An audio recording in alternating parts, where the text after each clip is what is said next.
Hello everyone, welcome to Prestige Encounters, the Dungeons & Dragons campaign brought to you by Lich Souls Gaming. I'm your Dungeon Master, Michael, and we have an exciting session in store for tonight. But first, we have a few announcements to get through. Y'all ready for some D&D? I'm ready for some D&D. First and foremost, a lot of the music you will be hearing tonight is brought to you by Midnight Syndicate. Midnight Syndicate is a music production group creating goth, horror, and fantasy RPG music that you can be using at your tables at home. For more information, go to midnightsyndicate.com or use the command !midnight in our purple app chat for a clickable link. You can listen to the music on Spotify, you can watch your music videos on YouTube, or even ask your Amazon Alexa device to play Midnight Syndicate right now. We also have the music from the company of Jagex, and by extension, RuneScape. Lich Souls Gaming all started as a RuneScape clan 20 years ago, by the way, 20 years ago in the year 2006. The game has amazing music, and we are happy to include it in our campaign as a way to pay homage to our roots. We are not affiliated with Jagex or promoted by them in any way. I just really liked the game when I was in 6th grade, 11 years old. We would also like to remind everyone that it is Pride Month, and all the proceeds of all the money generated by our partners during the month of June towards us will be donated to the Trevor Project. And in a time where grants and other funding are being cut, these amazing organizations that help communities and groups that do not have the same rights as others or the same treatment that they deserve as others do in our society need our help. We appreciate all the support that you and anyone else can give, but just by being here, you are supporting the cause as well. But I think that's enough for me. So everybody, grab your drinks, grab your snacks as we welcome you to our table and begin tonight's session of Prestige Encounters. And here's just what happened last week in his very own words is none other than Percy. Percy, take it away. I have never cared much for celebrations. The city wished to celebrate us as heroes. There was songs, speeches, and more attention than I knew what to do with. People cheered our names as though we had saved the city without cost. Maybe the others enjoyed it more than I did, but I found myself spending most of the evening away from the crowds. It was hard to enjoy being praised, when all I could think about are the people we failed to seize and the mistakes that brought us here. The ride into the city did not help my mood. What started as me questioning Naoki's trustworthiness quickly became an argument with Emmeline. Looking back on it, I think she was right to be angry. I have spent so long expecting people to disappoint me that I have fallen into the habit of testing them instead of trusting them. Somewhere in the middle of it all, she admitted something that caught me completely off guard. She was afraid that if it came down to a choice, I would let her die. That hurt more than I expected, not because I was angry, but because I could understand why she thought it. We eventually let the argument die, but neither of us walked away feeling much better. The celebration itself was much the same as these things always are. Nobles trying to impress one another, important people pretending they are more important than everyone else, and enough politics hidden behind smiles to make my head hurt. Diablo met with an old mentor of his, a dragonborn named Blaze. The two of them spent some time talking privately. I did not hear everything that was said, but it was clear Blaze meant a great deal to him. Unfortunately, Blaze also had the courage to do what many only dreamed about. Before the evening was over, he walked straight up to up to Lord Blackshire and punched him right in the face. Part of me admired the gesture. The wiser part of me feared for his life. Later that night, Emmeline found me outside with a bottle in her hand, and the two of us spoke honestly. I told her how I lost my hand trying to bring her back, and how I had failed to save her the first time, and what it cost me to try again. I admitted that I had been wrong in testing people instead of trusting them, and she apologized for her side of things, and I apologized for mine.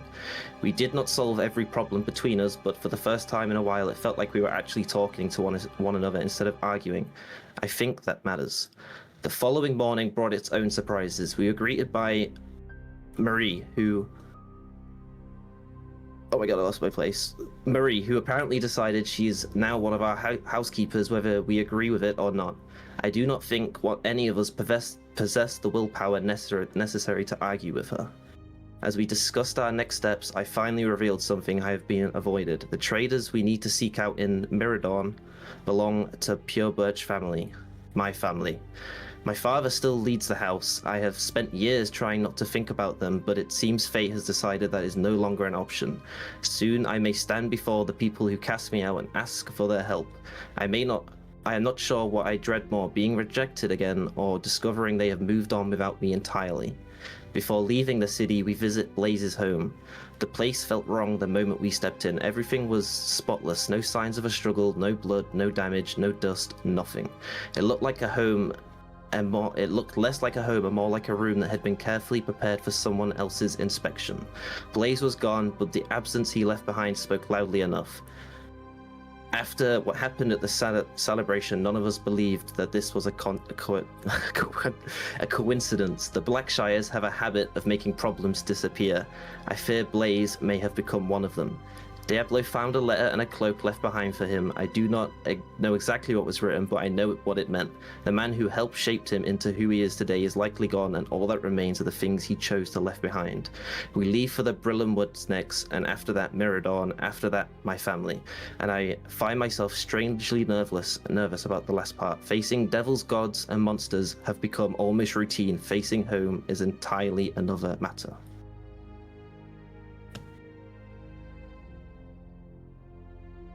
Thank you so much there, Percy. And this is where we left off. The party has taken a long rest. Everybody is fully healed up and ready to go.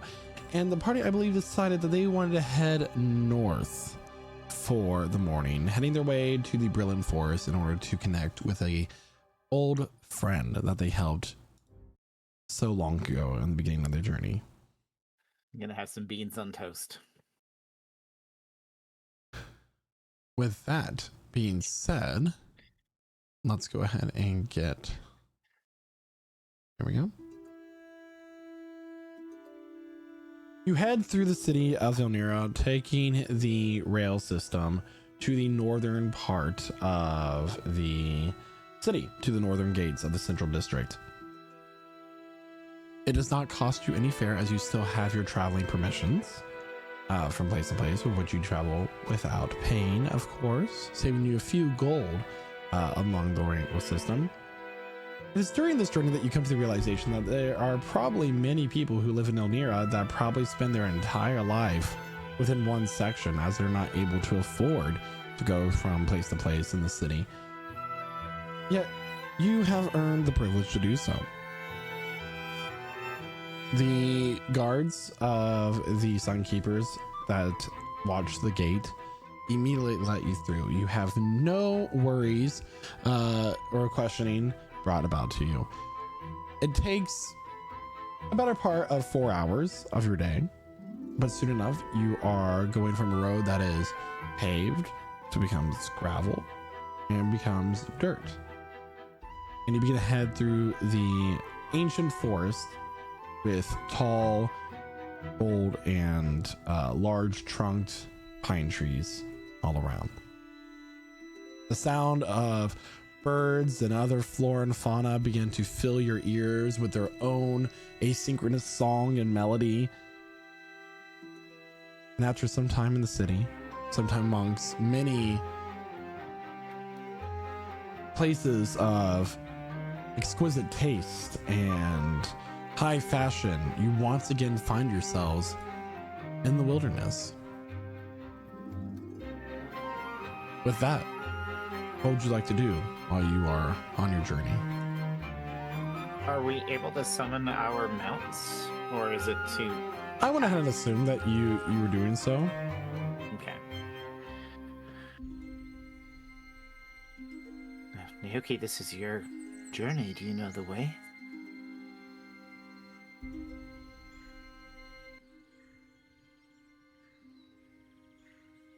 Miyuki, have you lost your voice? Yeah. I just threw it across the room. Anyways. So what should I make in terms of roles for that? What do you mean? What are you trying to do here? I'm trying to see if I know the way of the land. So that'd be a survival check. You're trying to like find your way around. You need my help? Or, I mean, I don't know the way, but... No? Okay. We are good to go. What'd you get? Got a dirty... Got a dirty 20. Dirty 20. For episode 69. So, you find your way quite easily amongst the area. And while you're so close enough to the city, walking for just a few hours, you come across a cottage built within the forest. This is new. This is newly constructed since you were last here. A smell, an aroma of baked goods and roasted beans fill your noses. Roasted beans? It smells like baked spider? Ugh. There is a chimney where this bluish purple smoke comes wafting out of it with a little bit of a glitter effect.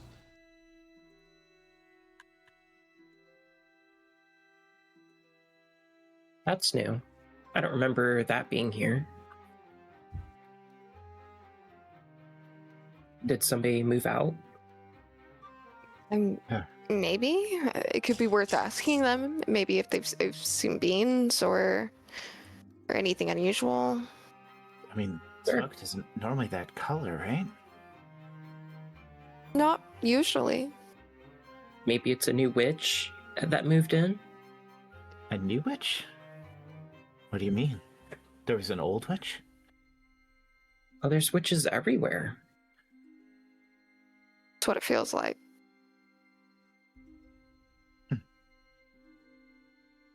Okay. Sinasha goes and knocks on the door, I guess. And as you kind of round the side of the building, you notice that there is a giant skillet above the door with an illusionary pancake just occasionally flipping in it. And the sign says the alchemist skillet above the door. It's a shop? Or is it a place to eat? We'll It, find out. Okay. Knock, knock.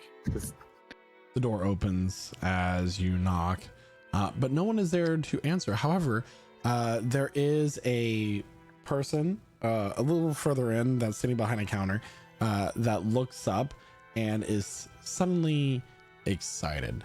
A very bundle of chaotic energy with singed bright pink hair. This gnomish woman with her hair tied back in a messy bun steps forward. She wears a flower dusted wizard's robe that has been aggressively tailored into an apron, complete with a bandolier of spice vials, stirring wands, and measuring spoons. A pair of heavy brass goggles rest upon her head. Oh, a customer! Oh, come on in. Come on in. Don't be shy. Don't be shy. Welcome. How many are going to be in your party? Come on. Five people are going to be in your party today. We're going to be dining. Percy will whisper to whoever's closest. Do we have time for this? Hello. Sorry. we don't. We we weren't expecting to find a business this far into the forest. Oh yes, that's what many people say when they come traveling to the northern Brylln Forest. But you know, there was supposed to be all sorts of homes built around here, so I decided to open up a business, get ahead of the game. And at this point, you notice that she's not. As she goes over, she gets a stack of menus. She then goes over and starts to pick up rolls of silverware that she's not walking. There is a glowing magical energy from her boots that allows her to float from here to there. But you know, I still get some occasional travelers that are going out hunting before they go, and or anything else that they do in the northern Brylln Forest. It's not my business, of course. I do hear a lot of talk and that sort of things, though, from travelers that go here to there, that sort of thing. Would you like a seat by the window, or perhaps by the fireplace, or closer to the restrooms? So everybody has a preference. High top, low top, booth, stools. Could we get it to go? Oh, to go. Yep. Yeah. That's okay. She's gonna hand you all menus. These ones, she puts the ones away. She takes out menus tri-folded from parchment. And the following items are on the menu. You have the bottomless mug, the prismatic fruit bowl, the shimmerberry flapjacks, the dragon breath bacon, the mending skillet, and the featherfall pastries. These are all seem to have magic inspirations insofar as their naming conventions. And you dress a little bit like a wizard. Are you a baker or a practitioner of the arcane? Oh, I am very skilled in the arcane magics. I'm sorry. My name is Orla Fizzlebang. It is so nice to meet you. I am what they call a colomancer. Sorry, was that Fizzle Pain or Fizzle Fizzlebang? Bang. Okay. And now you get a feeling of why she has singed pink hair. Oh. I mean, I've heard of a Petissa sorcerer, but not a colomancer. My magic specializes in food-related things, mostly experimental, but not very good when it comes to competitive sorts of things. But we do have a wonderful menu. It has gained a number of rewards and things. Just a shame that the houses never ended up getting built out here. Oh, I mean, yeah, that's okay. You know, it's interesting you're combining magic with baking. I heard rumor in Alramin that there was a woman who mixed magical concoctions with alcoholic beverages. Oh, that sounds like one. Maybe I should go send someone down there to try to recruit her to my fine establishment. Maybe that will draw the people in. Anyway, Wow. she takes a pencil out of her hair and takes out a little notebook. And then as she goes to touch the paper where the pencil just floats out of her hand and begins writing, what can I get for you? Is there any sense that she's like trying to lead us into this room? Let's like, check. Not No. Why yeah, should you trust you know what I'm saying? a woman alone out in the woods? May I see the menu again? Will you like post it for me or 24. something? Or read it to me 24. again? Absolutely. 24 is good. And she seems just to be very eager to have customers. The bottomless mug, and I can give you the deeper description I have for these whenever you're ready, if you're I'm ready. interested. So the bottomless mug, prismatic fruit bowl, the shimmerberry flapjacks, the dragon breath bacon, the mending skillet, and the featherfall pastries. Mm. It's on the mending skillet. The mending skillet is a heavy iron pan filled with sizzling potatoes, peppers, melted cheese, and 2 perfectly fried eggs, enchanted with a faint aura of abjuration magic. Finishing the skillet cures a hangover instantly and grants the eater 1d4 temporary hit points for the next 8 hours. Oh, Naoki needs that. Lock in, yeah. You actually does need that. What about the bottomless mug? The bottomless mug is a heavy clay mug of dark roasted coffee or spiced tea. Once purchased, the mug uses a minor enchantment to keep the liquid perfectly hot and will slowly refill itself for exactly 1 hour.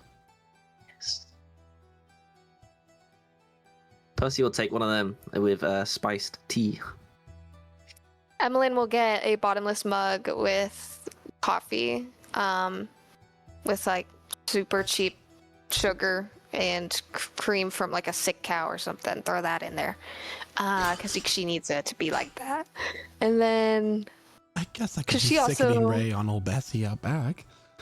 that'd be perfect. Yeah, you know, it just needs a little bit of curdle, like a sour quality. You know, Maybe It's if the way I use grew up. necrotic magic on the cream itself could easily turn it sour. Wonderful. I can make it happen. it's worth experimenting with. I mean, if you just ground beetles into a foam, you could use that to replace the milk. Mm-hmm. Yes, you could. And could I also get a prismatic fruit bowl? Yeah, which is a bowl of fresh chilled fruit enchanted with minor illusions. Every bite changes color and tastes like a completely different random fruit. For example, a blueberry might taste like a mango. An apple might taste like a sweet cherry. A sweet cherry might taste like a tart cherry. Who knows? And the schnozberries taste like schnozberries. Yeah, I can't quite get that one right. What was this about the bacon? Sorry. Thick cut boar bacon cured in smoked paprika and crisps instantly using a controlled scorching ray. It has a spicy, smoky kick that clears the sinuses immediately. So you Do either of those have effects? So the dragon breath bacon will, if anyone is incapacitated that's not from 0 hit points, it will wake them back up. The bottomless mug is just a coffee beverage. It doesn't have anything special, and the prismatic fruit bowl is also nothing special. The shimmerberry pancakes, what are those? A towering stack of fluffy pancakes filled with wild berries that glow with a soft bioluminescent blue light, served with a pitcher of warm tapping tree syrup. Does it have any magical effects, or is it just pancakes? It allows the eater to speak Sylvan for 1 hour. Oh. Damn it, I already know that. None of these are going to be like What? huge magical effects. Like these things are all under 1 gold piece in price. Okay. I was just wondering for sake of, is it worth missing out on? The bacon sounds interesting.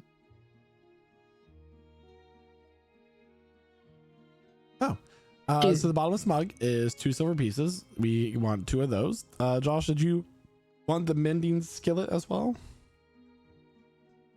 Yeah, why not? Go on. All right, so that's 4 silver pieces, 12 silver pieces total.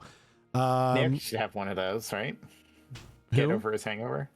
Nick, Sure. treat his All right, so hangover. 20 silver pieces. So 2 gold so far. Snatcher wants to get 2 of those bacons. Hold on here a second. Okay, bottomless mugs. You said 2 silver apiece. So we're at 26 silver we're getting pieces 2 so of them? far. Does this? I don't know about that. That's 2 Okay. gold, 6 silver. Okay. Okay. Sounds good. Oh, as nice as all this sounds, I think I'm gonna pass.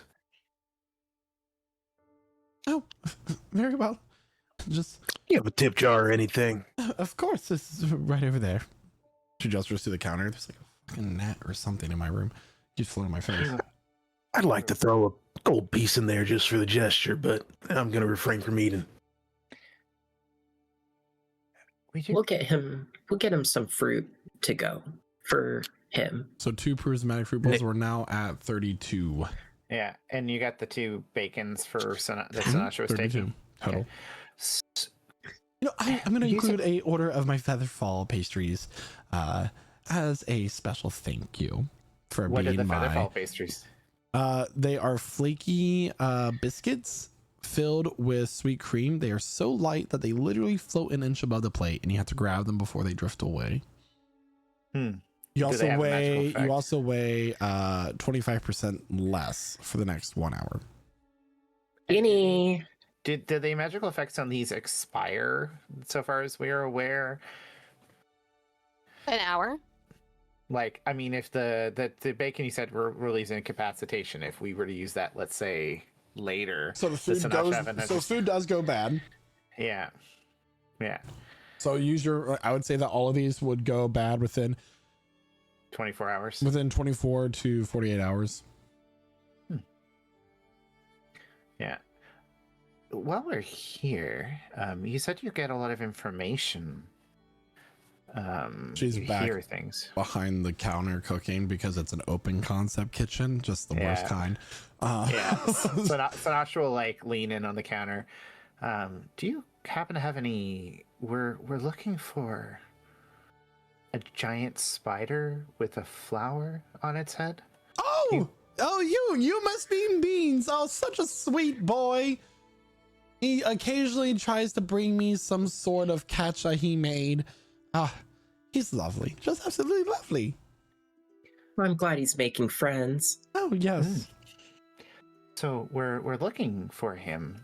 We have. Naoki, you should probably take this over. I don't really. I mean, we're looking for him. Have you seen him anywhere? Oh, well, he's actually quite close by. He recently moved to a place a couple hours walk to the northwest of here. There's a path that's cleared out from the animals that come and go from here. They've made a friend out there as well who decided to live there. She's quite old, so I don't know how well she gets along, but she stops by every now and then too. The last couple months. Oh, okay. Good to know. I'm glad that he wasn't alone. No, he's made all sorts of friends. I imagine that many of the animals here view him as a guardian of sorts of here. He seems to not get along well with the other spiders that retreated far to the north, but everything else seems fine. The spiders are all slowly going away ever since they lost their patriarch, though. Yeah. Perfect. Thank you for the information, and she'll slip her another gold. Oh, you're too kind. I surely should not take all. Then she just grabs it. Well, everything is bagged up and ready to go. Then, Chloe, did you pay the 3 gold, 2 silver? All Yes. right. Well, there you are, and I appreciate you all. Stop by again sometime, especially if you need to rest before you go back in the city. I do have some rooms upstairs. Good to know. Excellent. Thank you. Mhm. Well, have a good day. You too. Thank you. We're the Veiled Vanguard, by the way. My name's Yeah, Emmeline. yeah. It's Oh, it's really? great to meet you. Yeah, it's Sonata. great. I'm- So we'll probably swing Well, I'm by Orla. again. It's nice. Yes. You said, what did you, Veiled Vanguard? Yes. Mhm. Yeah, we were just they just named a day after us in the Oh, really? What day? area. Veiled Vanguard Day. We just finished celebrating last That night. We doesn't saved the sound very city. creative. It sounds like someone just made it up on a whim. You should talk to the elected officials of the city. Oh, I didn't vote for them.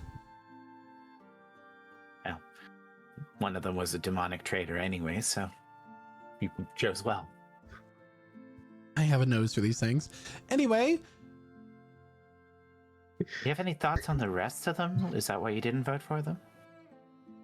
well, it's just that I live without further from the confines of the city, and I often have to take care of myself and my tax coins, my orals and sterlings and whatnot. Don't really seem to go to. Like, do you see the road out there? It's just dirt. A wagon could hardly make it up here. You're thinking of cobble, or I just would like some better way. I want this to be a destination place. People can come here, go out, explore the woods, not get mauled by an owl bear. It would be lovely. okay, It'd certainly help me, but they just don't seem to care about anything from outside the city. I mean, have you considered setting up a teleportation circle? So A teleportation circle in this economy? Brokey.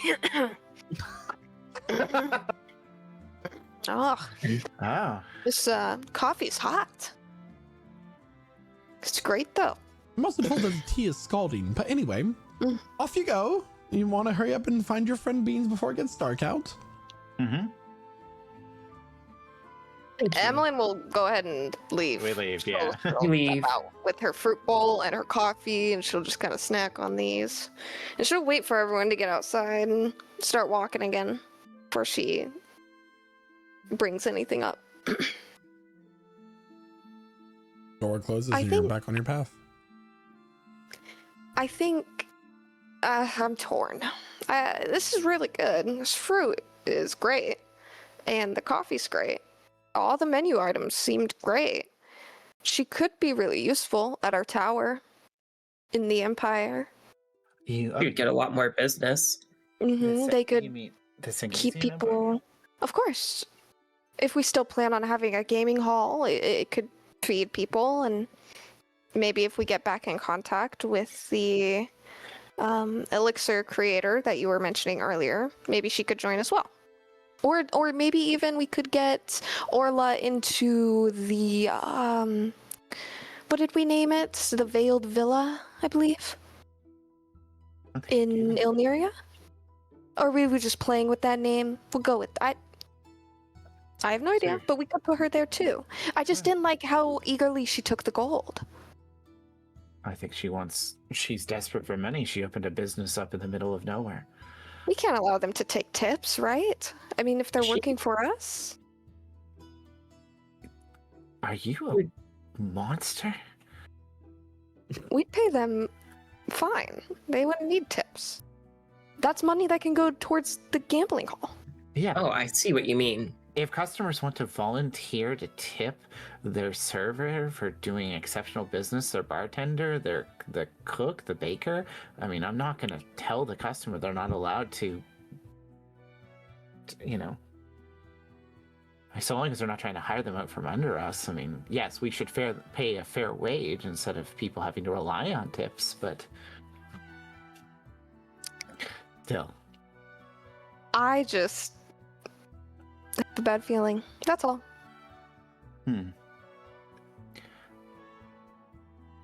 I mean, we're sure she's not like secretly a No, witch no, who not about settled that. who settled into the forest and I just think Not she wants all money. witches are bad witches. I mean, I if she want money wanted too. money, she would open shop somewhere with more foot traffic, I think. Do you know how hard it is to start a business? well, I mean, No, Very true. no, I don't. are we planning on turning our little manor in the area into a business? Is that kind of the thought? Because I'm saying you have no idea what she is. Asking her to move to a decrepit tower in the Zingizian Empire is It's not going to be decrepit. it's still going to be in a land of horrors for many. I mean, you have to see how she feels about it, gauge her opinion. I mean, Diablo, what's your thoughts? Do Not engaging with this. what? I mean, what? Not. I mean, to my knowledge, last that we spoke about this, that villa is almost yours, in a way. I'm talking I- about the tower. Well, okay. So what about the house in Elneria? Let's look at that. Let's talk about that. Would you want her there? Lady opened a business out here. We shouldn't be so fast to assume she's willing to move. Well, it doesn't sound like she's getting a lot of business out here, so it could be great for her and for us. Double income. Think about it, guys. You know how many books we could buy with double income like that? Triple income with our books. adventures? Yeah. Lots of books, lots of seeds for you, okay? Exotics, Yeah? I see what you mean. And it would be nice to be able to get food from somebody that, cures a hangover. And I mean, I feel like she could be making a lot of money, but maybe she wants to stay outside of the city. Maybe she wants to stay off the beaten path. Okay, look. Well, why how about don't- why this? don't When we come you- back and rest, we could ask her.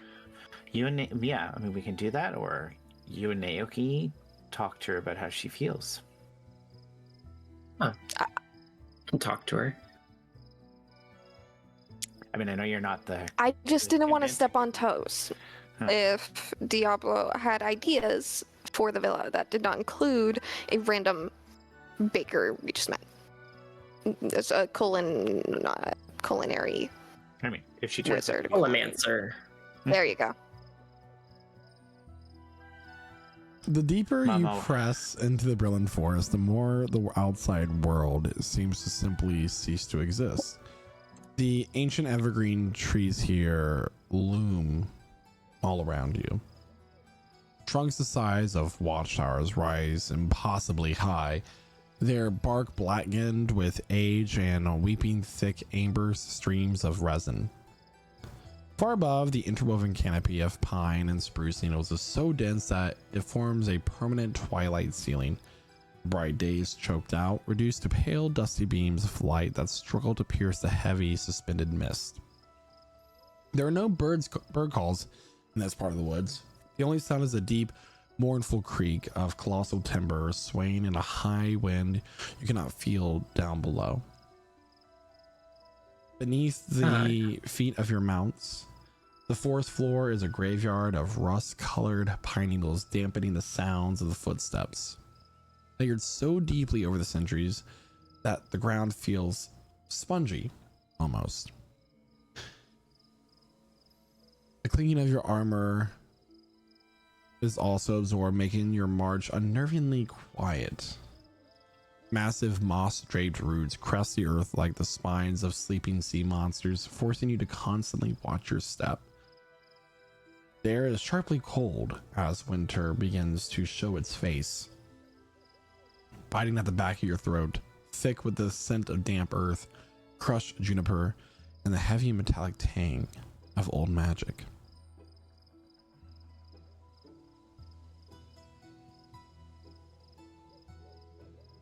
It's just as nice as I remembered.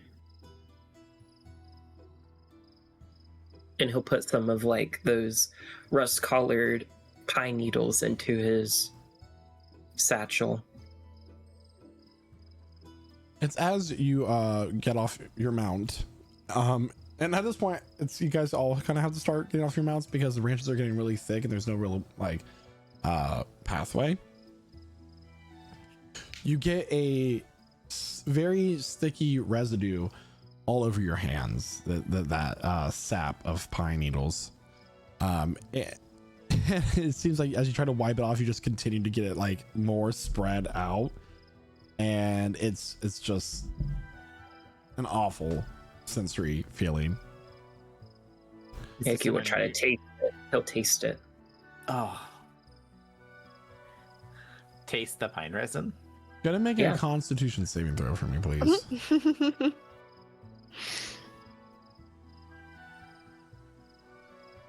I mean, can I just? Can I? Oh. Go ahead. What are you saying? Could I like press the digitation that off me before I spread it all over my body? Could I like make that leap of logic? Yeah, I mean, I On was the telling first Naoki swipe, he had it okay, because he's the one picking up pine. But you, as you're like starting to push branches and stuff Okay. out of your way, it is getting on you. So I'll just assume that you're using That's what I prestidigitation to assumed. get off. Yeah.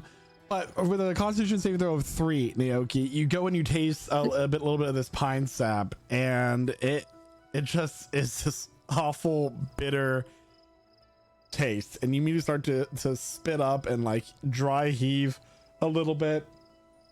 You're not gonna lose any hit points or anything, but it was very gross. It was very, very gross.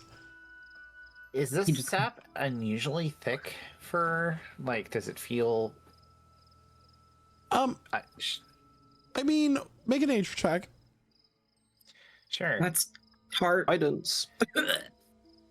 With guidance. I guess I'll add a d4 to that. It's a 12 with guidance. I mean, overall, the pine trees, a coniferous forest, which is what the type of forest of this is, mostly firs, that sort of thing, are the sap on these types of forests is just awful. I don't know if anyone's ever parked under a pine tree and just like had sap run down their windows when they start driving. That's what happens. So this isn't out of the ordinary, and these trees are also very large. Like, think of the redwood forest in the Pacific Northwest of America. Very, very, very big trees. Also in Canada, in BC, by the way. Sure. I believe you. They're actually taller in Canada, but it's okay. As we're traveling, could I use an action to cast Detect Magic and kind of just keep that up for the full 10 minutes as we're going to see if I can pick up anything, anything suspicious around us? Excellent. Yeah. And then as you're walking through here, you suddenly like see a break in the trees, like this light filtering through just a few branches. Like a clearing? Yeah.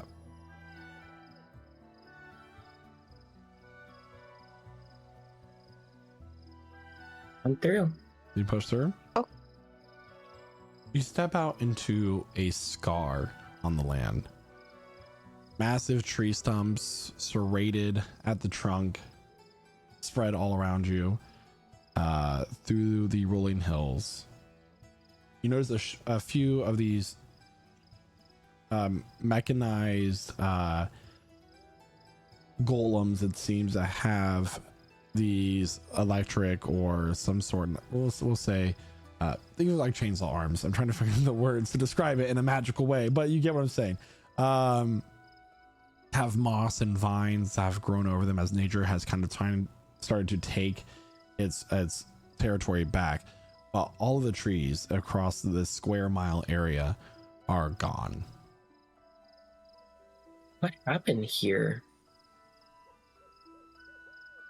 It looks like everything Well- just suddenly got cut down.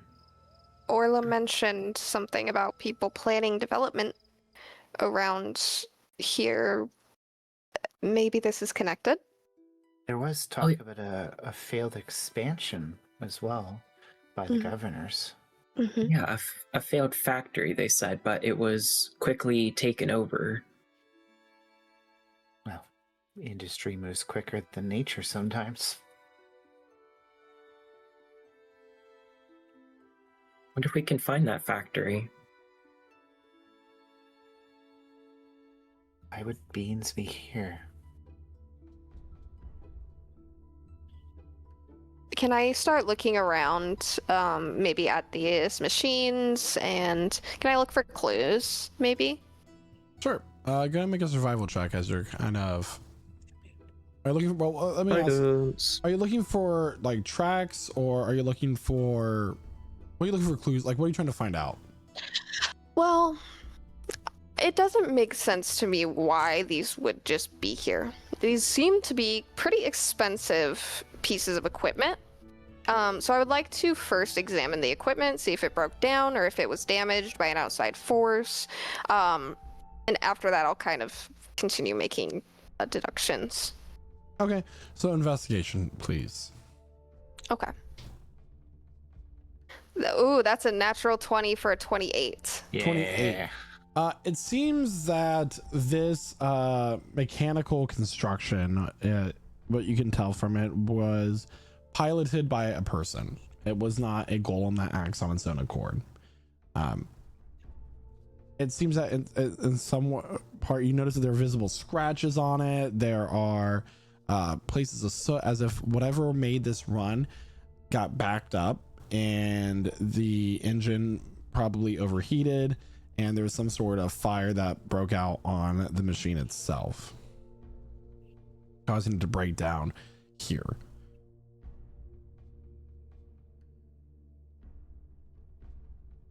I'll relay that to everyone.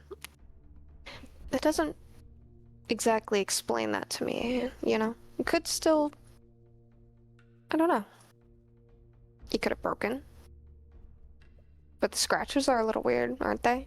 It again does seem odd that they would abandon them. Mm-hmm. What do you think, Naoki? I mean, it's I mean, really maybe hard you to could- say. Maybe you could ask the trees. Maybe they saw what happened to their, like, family and friends, or however that works. Yeah, it's worth a shot.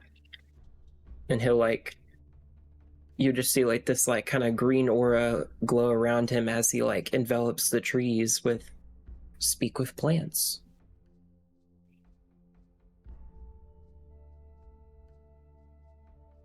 What's up, trees?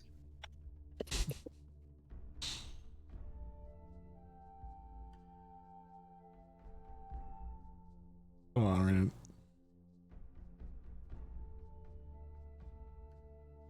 All right, the trees speak back to you.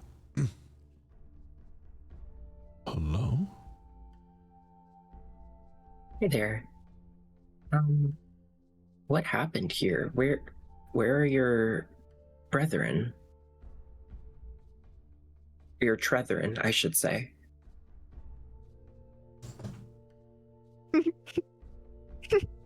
Not sure. Time has passed.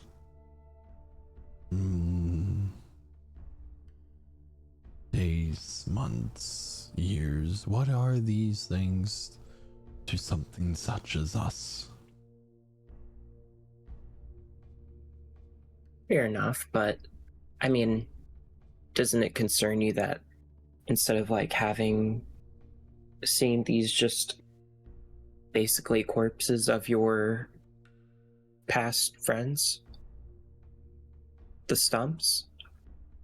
I mean, are the stumps dead, I'm assuming? Yeah.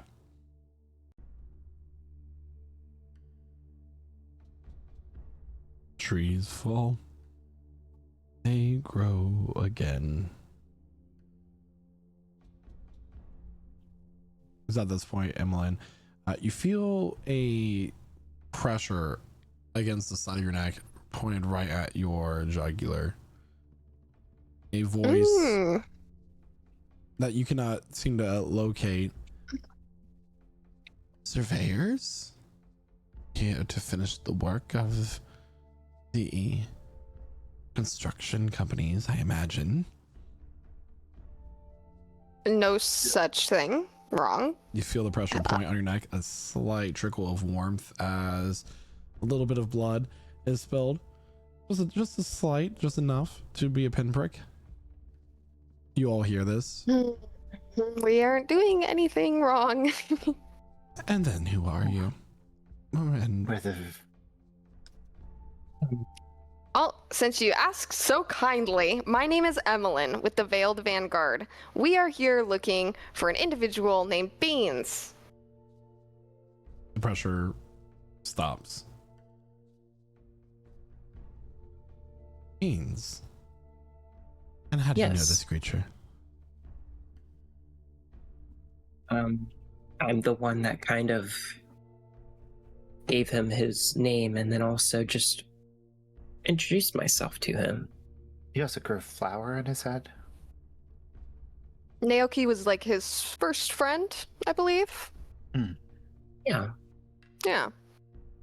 The OG. I see. Revealing herself is a Yeah. wide-eyed woman with a sky blue hue to her skin. Although weathered and old, as the past 56 years have taken their toll, her hair's still in a long braid, though it is more coarse and slightly discolored from the pure white it once was. As she's weathered.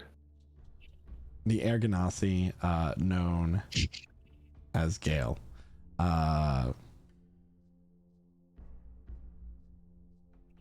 I apologize for my hostility. I hope you understand why I was like that.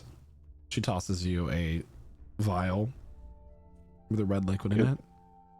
Diablo just drops a handful of dirt that he'd picked up.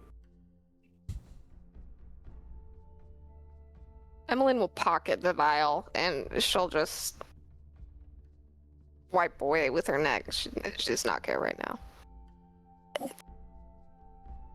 Interesting. Hi. Hello. We should start again. I agree. My name is Gale. Gale? Wait. I know that name. Did you You do? travel with the Seekers? For a short time, I did. Ah, And you are? Nice. oh. Sorry, I'm Sanasha. I've read a lot of books about adventures when I was young, so... I'm Emmeline. Forgive me, Gale is a common name for Air Ganassi, at least, these days. So I didn't make that connection. I mean, I just kind of assume everyone with a name is from a book. I guess I should stop that. Yeah, one day I'll get it wrong. Monday, but today you did not. You seem like nice people. Naoki. She'll toss you back the bag of holding as well, there, Emmeline, that you were wearing on your person. She didn't even know she took. She'll just refashion it to herself in defeat. Like, what am I supposed to? You created her, not Swipe. me. It's a thing she would do. All right, then. Well, this is no place for pleasantries. You're here to see Beans. Yes. Take us the rest of the day, but I can take you to him. Perfect. Naoki will like look back at the trees and then he will ask them directly, can you shake your branches and let some pine cones down to at least regrow this area? A wave through the area, like wind blowing its way through a forest. As the tree branches move slightly, some pine cones fall. Some the size of melons, the others the size of your fists. They are very large trees, after all. And then Naoki will like go through and just like use druid craft on each of them to start that blooming of the seed.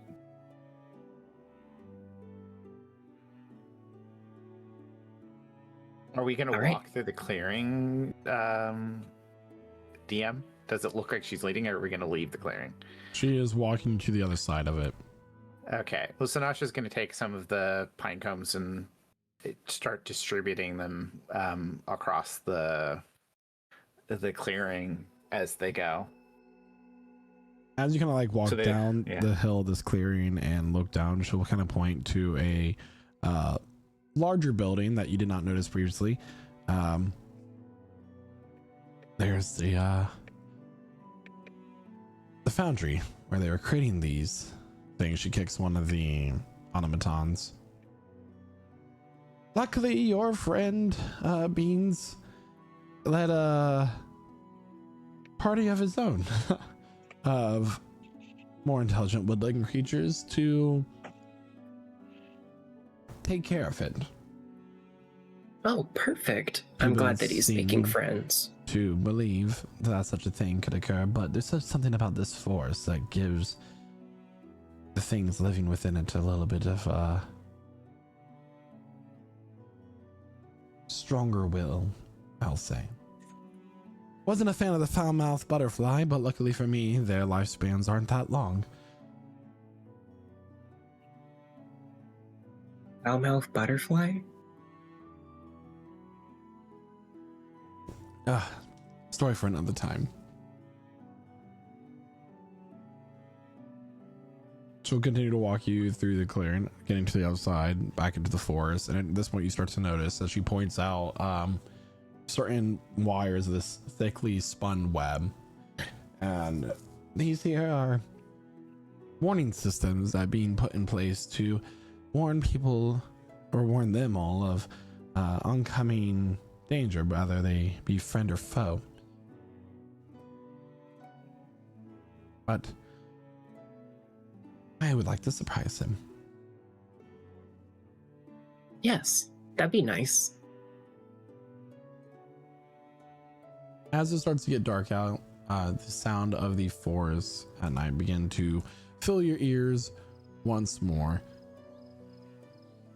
And you step into a area that seems to be surrounded with more web, like a perimeter of a place where you start to notice several creatures starting to come out of burrows and other places that are centered around this lake.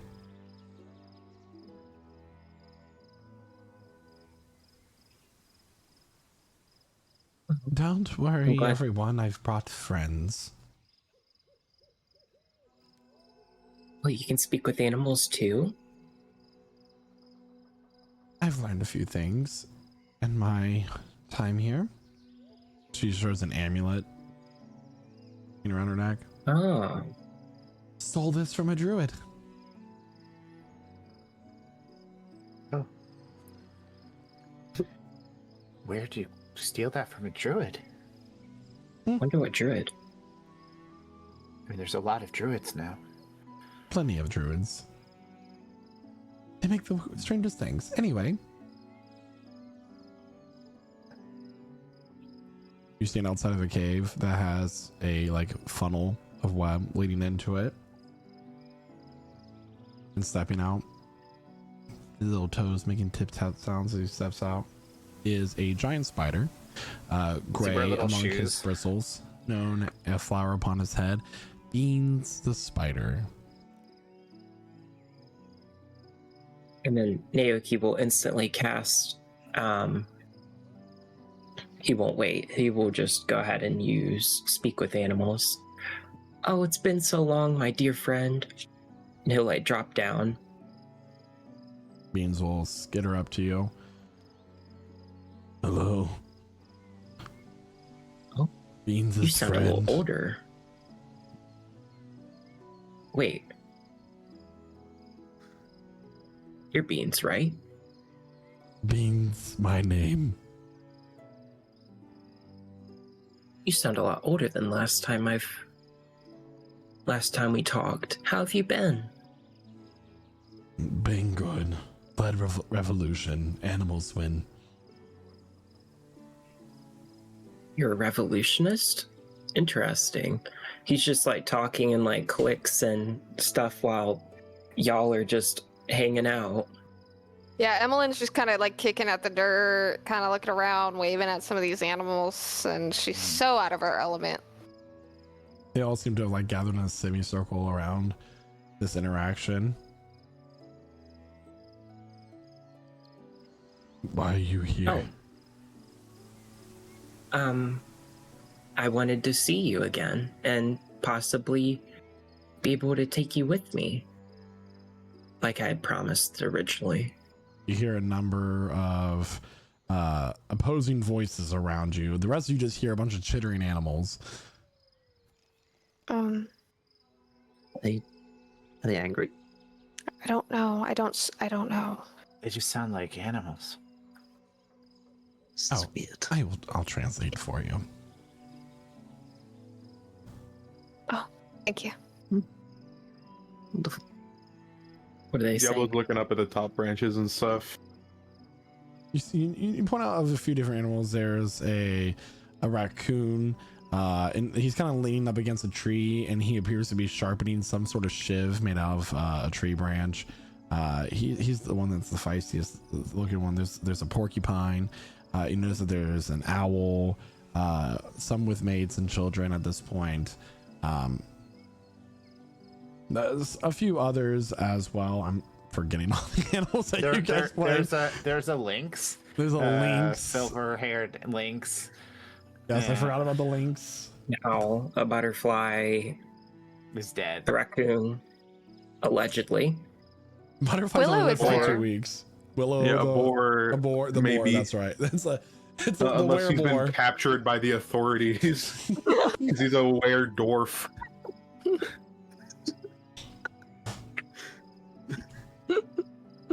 I can't go, friend. They need me. Bean's old now. You're old? I mean, you still look pretty young to me. Spiders don't live long. Have you found a mate to continue your generation? I did. Protect eggs. Oh, good. I'm glad to hear that. I'll definitely have to come and see them again someday. Either that, or potentially when my journey is over, I will come back and live with the animals. Are you thinking of starting a new grove here, Naoki?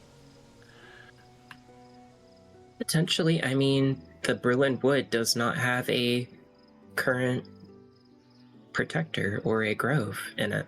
It's the only forest, as far as I know, that doesn't have one. I mean, I kind of feel this forest has a protector, just not a druid. Then maybe I can, I mean, just with how the way everything feels in this area, it feels like the animals here are a bit more in tune with nature. I don't quite know how to describe it, but it just feels like they might have the potential to be part of the grove. It's an interesting idea. Who says you need humans or sentient beings? I mean, Vengeance is just a matter of perspective, Naoki. Yeah. So he's not coming with us, is what I'm understanding. He has the forest to protect, and he can't come with us, unfortunately, due to the fact that he has children on the Well, way. make sure you offer to him a place at the tower and a place in Illyria for them to go get a spider up in each spot. If they get as big as he does, that could be really cool. What are we? True. How is a giant spider going to thrive in a manor in a city? I mean, we saw one in the Blackshire's house manor. We'll work out. I feel like everything we're doing is a side quest to recruit new things for the tower, guys. It is a constant side quest, as you put it. Beans make other friend. Visits him here. Who's your other friend? Would you like to meet? I would. I'd love to meet him. Or them. Then you wait. I wait? Wait for how long? Tomorrow? Tonight you stay. Next. I weave Yes. cocoons for you to sleep in. Oh, that's nice of you. Did you want another flower for each of your babies? Over It should there, be a tradition. Look good. He points next to the cave where he wants a flower bush to grow. You can certainly make that happen, my dear friend.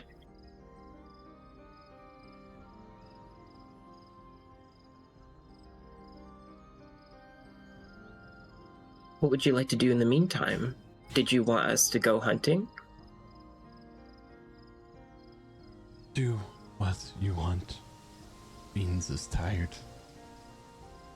Like, You're tired? Okay. He'll like kind of just like gently pet his thorax. That's perfectly fine. We will stay here tonight. And then he'll say to the group, we will stay here tonight on his request. okay. Where? I mean, we'll just set up camp outside the cave then. No, he actually is offering us to sleep in the cave. Oh man, that's feel It's a lot of animals. you know, you it's a know, nice night. I like looking at the stars and stuff. I don't know, I'm not built for caves. I'll sleep in the cave. Don't worry, Beans. No offense to Beans, I don't know, I'm not feeling cave life today. I'm sort of afraid I'm going to roll into the webs and get stuck. Oh, that's where he would put you, in a cocoon. Nope. Ooh, yeah, no, Nope. An open-faced I'll be cocoon. cussing. Yeah, Yep. sorry. That's Very safe. Economical. Very safe. I mean, Economical, he says. Looks grass good is in your just as nice. cave room. I'll try it. I mean, I've never tried a sleeping bag cocoon made of spider silk before. I mean, it's basically almost like a silk, since it's made of silk, it might be really soft. Yeah, so I'll try it. Why not? And this is already super weird. I'll start a camp outside. I'll join Sinasha to make sure she's safe. You want to just make sure he understands that we're going to start a very small controlled fire, but not one that's going to, We will start a small fire, and we can outside of your den. They will cook basically. They're going to cook the meal. Do we have to be on a veggie diet because of the animals? I'm fairly certain a bunch of them are actually carnivores. Okay. How does that work? How do they decide who they fish. eat and who they don't? They probably just need to know what nutrients they need to be able to grow larger. They just optimize it by picking that certain prey. Oh, like a protein?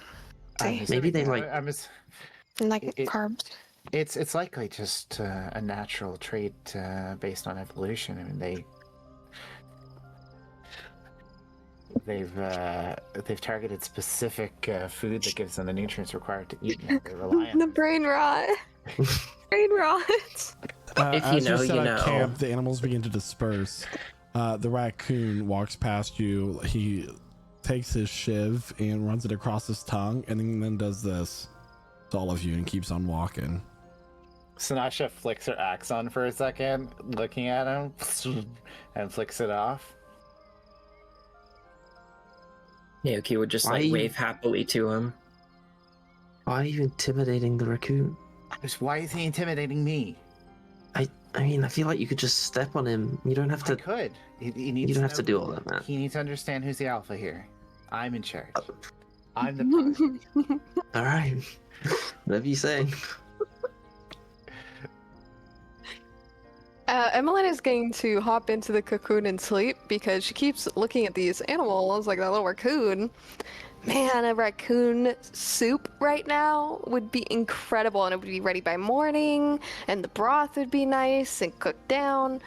So she can't act on these thoughts, and therefore she will go to sleep. And she will take a third watch if that's what we're doing. If not, We can skip the watches for this night. perfect. Naoki will sleep near Beans.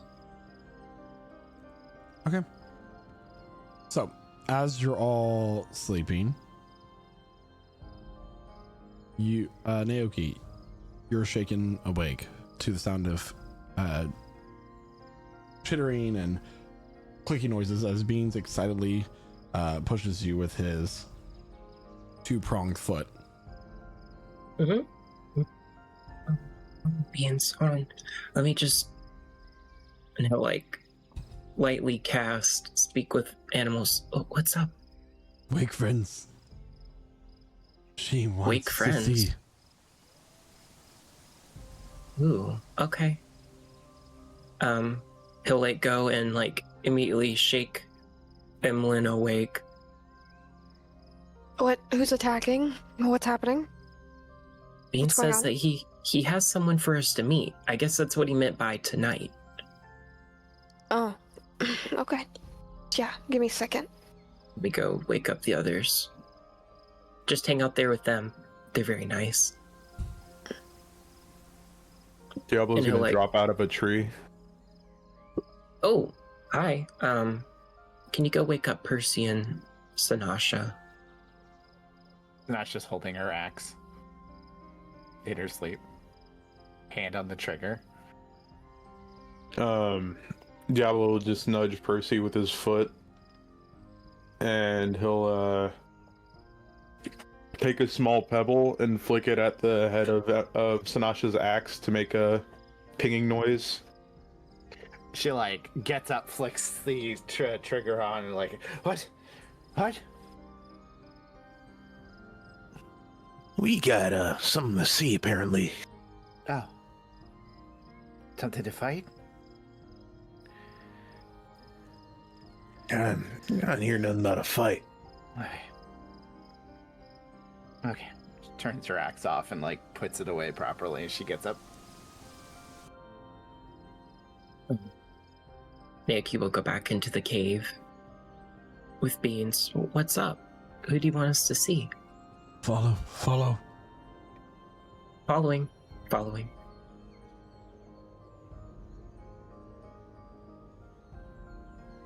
Is everyone else following me? Yeah, I'm just following along. Naoki is leading this pack. I wonder what he wants us to see. He was very excited, chittering so wildly. Oh my goodness.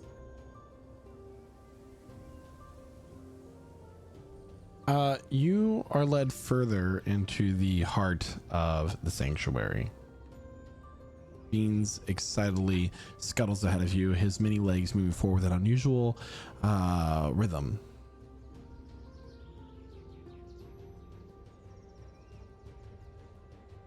It is here you find yourselves in a pathway leading to a circular clearing.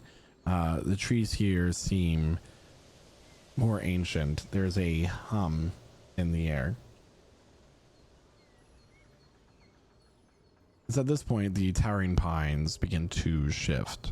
The mournful silence of the woods is suddenly broken by a chorus of chittering, howling, and the low rumbling sounds of many unseen beasts all around. The air grows thick, smelling sharply of tinged metal, like the blood of a fresh hunt, wet fur, and rich earth. The shadows of the trees pull together, weaving into a towering, feral silhouette. She is terrifying, breathtaking vision of untamed worlds. She appears as a towering, fiercely muscled woman, draped in the heavy, moss-covered pelt of a colossal boar, its skull resting atop her head like a jagged crown. Her eyes are entirely black, swirling with the chaotic maternal fury of a predator protecting its young. And as she takes a breath in, the wind through the pines howl in unison. She does not look at you. Her wild black eyes fixed entirely on Beans. The giant spider lowers himself, pressing his thorax to the spongy earth in deep reverence. Oh, okay. The woman crouches. Thank you, like Neil. Her movements startlingly fluid and beast-like as she rests her spear next to her. And she rests her dirt-caked clawed hand gently against Beans' head. You have spun safely from the dark. The woman's voice resonates. It's not just in your ears, but vibrating in your chest, like sounds like grinding stones and snapping branches. You have sheltered my children, and the canopy offered only cold. A protector of the den, a true guardian of the wild blood. The woman digs her claws slightly into Beans' chitin. Instead of blood, a brilliant, blinding emerald light erupts from the contact point. The magic smells like blooming jasmine and crushed pine. Beans lets out a long, trilling hiss that sounds almost like a song. Before your eyes, his form begins to shift and expand. He grows, his legs lengthening and thickening to the size of ancient gnarled tree trunks.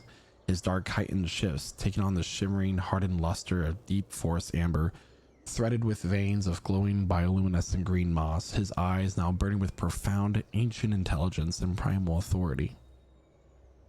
They blink open to behold the forest. The woman stands, pulling her boar skull cloak tighter around her shoulders. Now rise, Lord of the Canopy. She commands, her voice echoing into the sky. No longer just a dweller of the Brylln Forest. You are the fang in the dark. You are the web that catches the wicked. You are my animal lord of the crawling wilds. Beans towers over you now, radiating a palpable aura of divine nature magic. He looks down at you, his friends who treated him with kindness, and clicks his mandibles together in a familiar, joyful rhythm. The entire forest seems to bow to him. Wow. This is new. Who's she? Who is she, DM? Does any of the imagery she evokes remind us of any? Because there's two goddesses of nature and beast, right?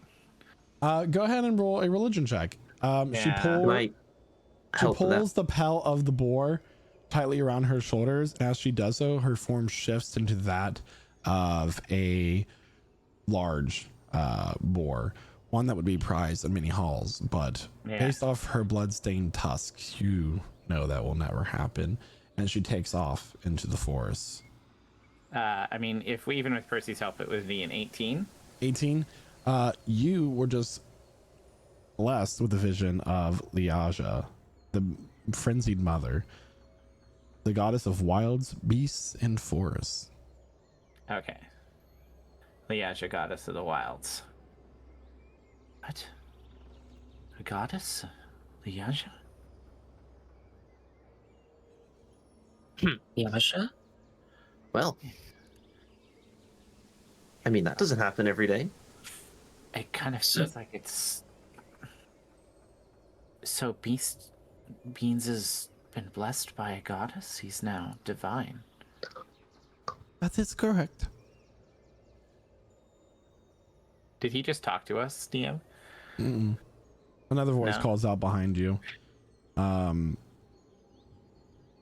A creature that you've seen before. She has made herself known to you twice. The first when you did not interject in a bear taking part in the natural process of a hunt of a deer. The second when she stopped the further destruction of a party from one of her allies after the death of a baby coyote. Oh shit. Oh no. Oh my. This is the creature that killed Valerie? Yeah. No, this is the one that stopped her. Okay, yeah. Okay. What's... Then I should just not remember any of that. And I apparently am so traumatized I forget. He is one of us now. Oh wow. Look at you, Beans, moving up in the world.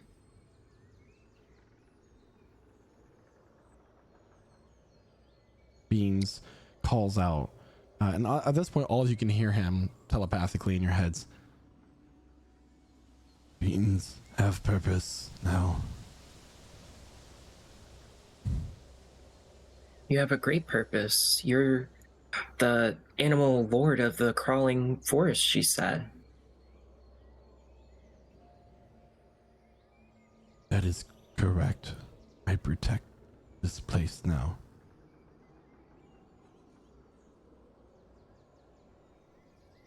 Well, now I have a more certain question to ask. Can I, when my journey is over, either be it with me being alive, hopefully, may I introduce a grove into this forest? Perhaps. With your approval, of course. Yes. And then also, we did hear about, it was from, I can't quite remember who, but I remember someone saying that there is potentially a test by the gods here. I don't know if your knowledge extends that far since you're very newly adjusted to this role. I'm not sure. Perhaps that he has ascended. He needs to take a little bit of time to adjust to things. It is very overstimulating to become a beast of the wild to something so sentient as we are. But I am here to be his friend, and I find it interesting that this is the third time I met you now. Normally I don't meet the same mortal so many times. Great to see you again. Yes. No idea who this is. The name is escaping me. Help me out. I'm Emmeline.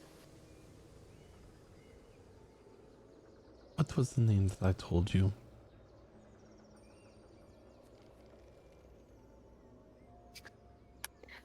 You see, that's a really great question that you asked me, and I travel so much that unfortunately I end up mixing names together. It gets a little it gets a little messy. So,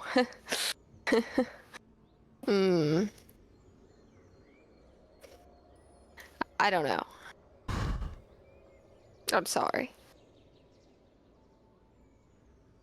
This reminder that this creature has like deer-like features, along mixed with humanoid. Then she introduced herself as Doramin, or Dory for short.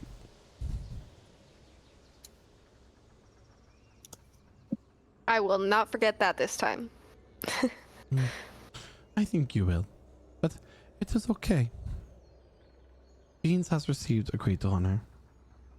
He has put himself as a creature capable of protecting forest of his own free will, and gets blessed by the frenzied mother as a result. He will take his job very seriously and appropriately punish those who go against, as he did to all of the people who tried to cut down this forest. That's wonderful. That's incredible to hear. I do want to tell you that the frenzied mother has been made aware of your presence, and you are regarded as friends in her domain. You shall not fear any attacks of the wild creatures that she has under her protection, as long as you stay a friend of the wilds. Good. Do not hunt more than you need. Do not gather wood beyond the reach of your fire. We have no need to betray the blessing of the goddess. No. Especially one that has given us mercy. I do remember that you were the one that stopped the other spirit from taking their rage out on all of us, and we appreciate that. Diablo just looks between them and the spirit. Just a little bit confused, but not really commenting on anything. Emmeline was following along with the conversation until Naoki brought that up. She's tuned out. She's staring off into space, zoning out.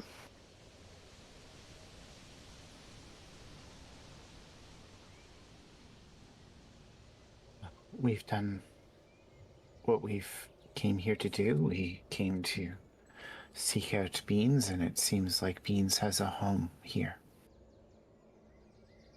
He does. Not just a home. Not just a home. He essentially is the home now. Well, he's the guardian in truth, at least. What does his form look like, DM? Is he like humanoid now? No, he's a larger spider than he already. He's basically taller than you are at this point. His kind has darkened to like a rich amber color. He has this faint glow about him. His eyes also glow with this emerald light. Does he still have his flower? He does. Yay. It's kind of expanded same? into like a vine of flowers that kind of come down around his front legs and bloom. He basically just became a challenge rating of a 20 creature in that ritual. Beautiful. So interesting to see mortals interact with so many beings of the divine light.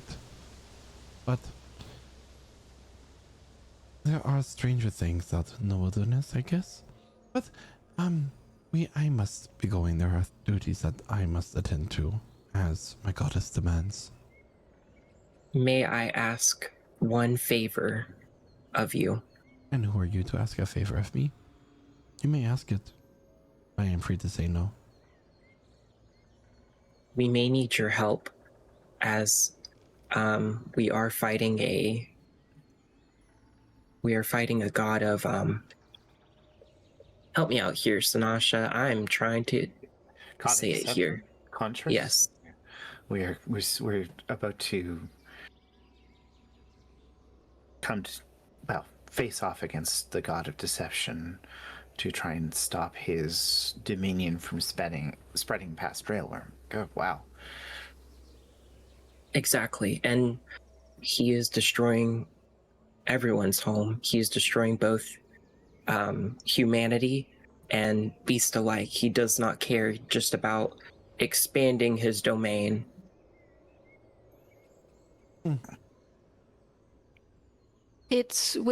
I know it doesn't really concern you. You have other things to probably worry about in your day-to-day, but it will perhaps eventually reach here if we don't fix it.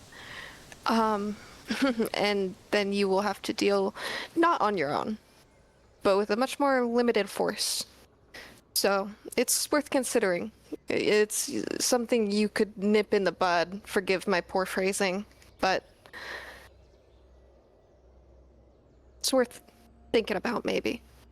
I will think about it. And to help you slightly on your journey, when you get south of the city, keep an eye on the skies. And also, when you find the weakness of the liar, the deceiver, he will make you, Emmeline, a very difficult offer.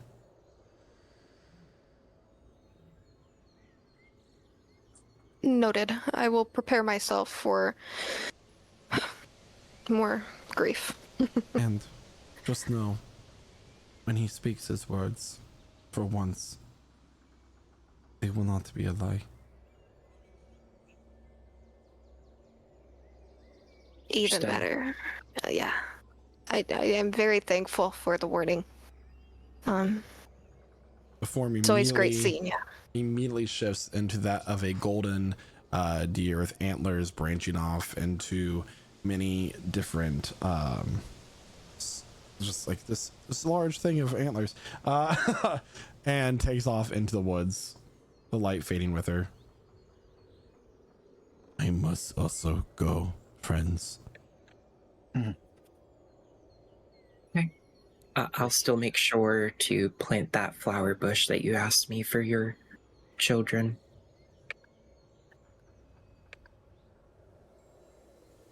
He disappears in the light.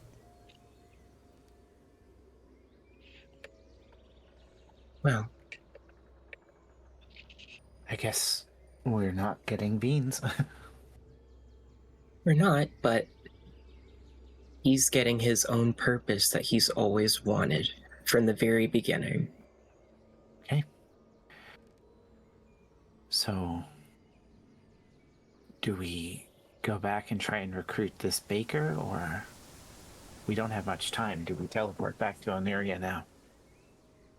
I would like to plant the little flower bush as his final request, and then hopefully he will honor our requests when the time comes. Friends of the wilds, hear my voice.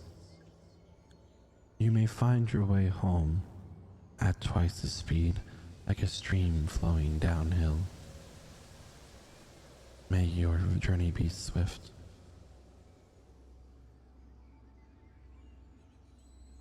That Liaja. Thank One you. could assume. Okay. Do we have a long rest already? Do we finish the long rest? You may mark your character sheets for a long rest as the sun Okay. begins to rise.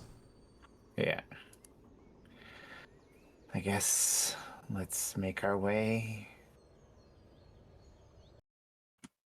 We'll go back and then we will leave from his den to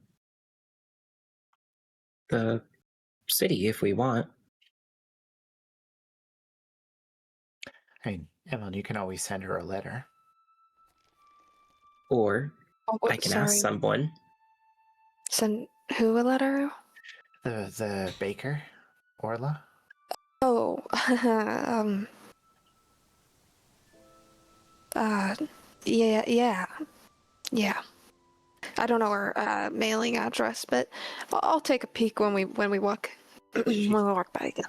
She's the cabin with the blue smoke, I'm sure. Or do you think Gale might know it? We can ask. Hmm. Oh no, you don't agree? Well, do you think Gale would make her way there?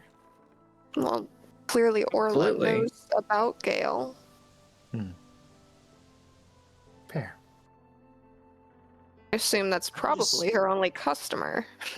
I can just send her a message when we need No, to contact. Beans would also. Oh yeah, that's perfect.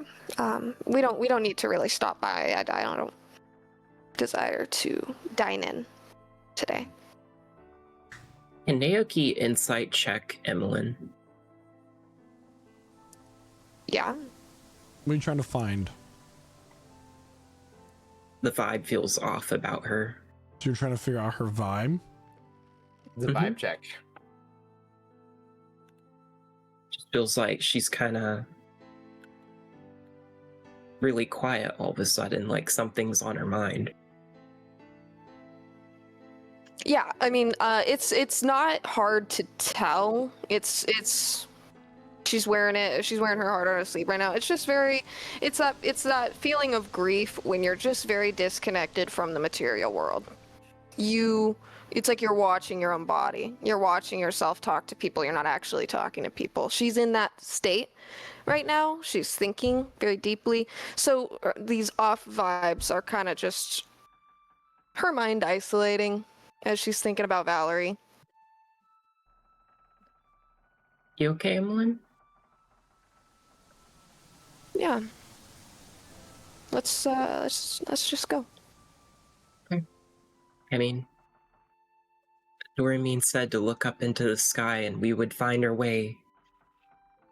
I don't. But she did. South of the city, but yes. Maybe we'll be lucky and our dragonelles will be there. Maybe. Hmm. Start heading back to his den.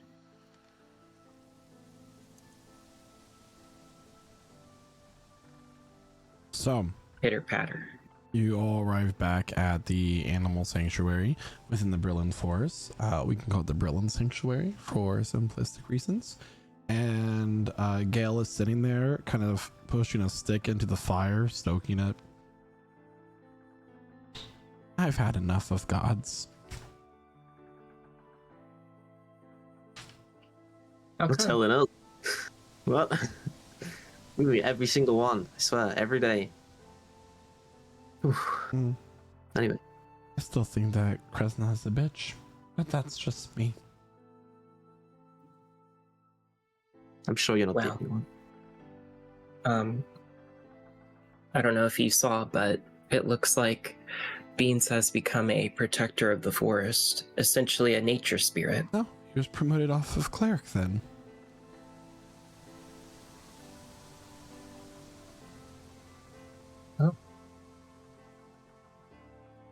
He had magical abilities? He never showed me. Did you ever need to see them? Maybe. Are you planning on staying here or? I think so.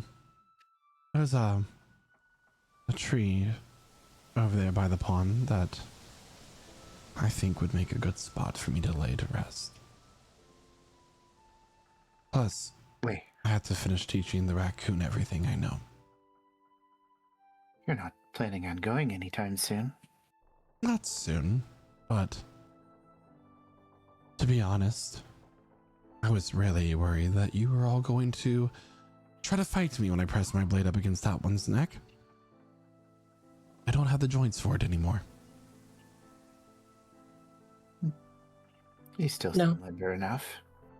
One fight and I'm sore for days. Oh. If it's not too much to ask, could you also watch over Bean's young ones? I guess.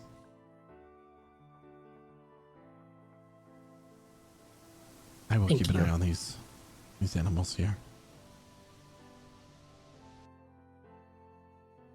I certainly hope the goddess doesn't bless me. It'd be truly awful to become immortal at this age. Well, she transformed beans into something different. Unfortunately, I don't have the right species about me. I mean, if you've seen, Casimir and Tora and Revelar, they look pretty good.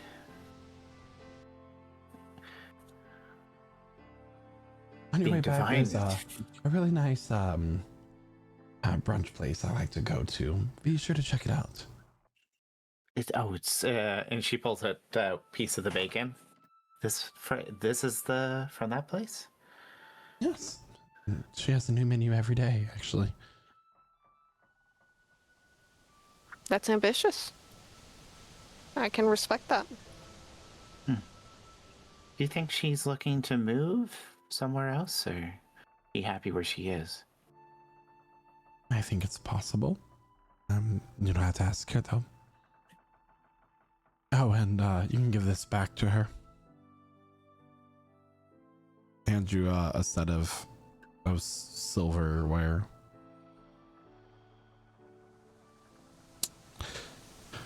Don't know how I got that.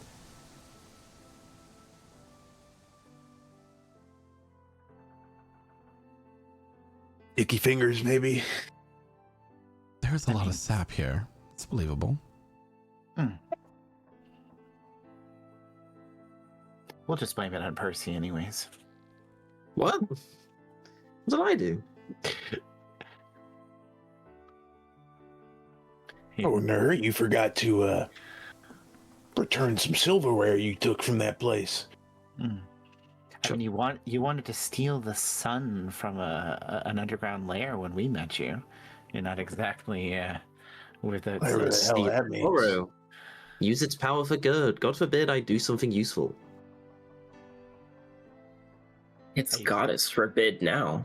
Yeah, you saved my life, so you're useful enough, Percy. Well, Nexus did it, but sure. She may have been the one who granted the blessing, but you're the one who asked for it.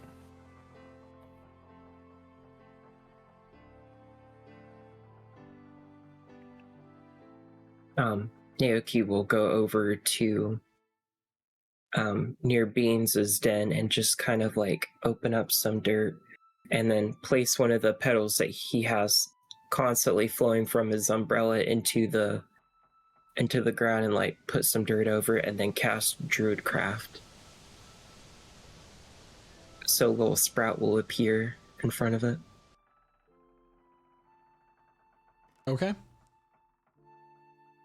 Does that work? I'll allow it to work. Okay. I was like, I mean, I can make it work. Do you set out on your journey back home? So as the party continues on back to the city of Lemira, you're starting to cross milestones and other places of note much faster, it seems, as if the wind is blowing at your back. The ground is moving almost like the ground is moving with you to usher you along the way. It doesn't quite make sense in the physics sword, but within a few hours, you're stepping out of the forest back into the dirt pathway, and Up on your right is the alchemist's skillet. Want to go in, Emmeline? Well, yeah, we have to return these anyway. Customer accidentally borrowed her silverware.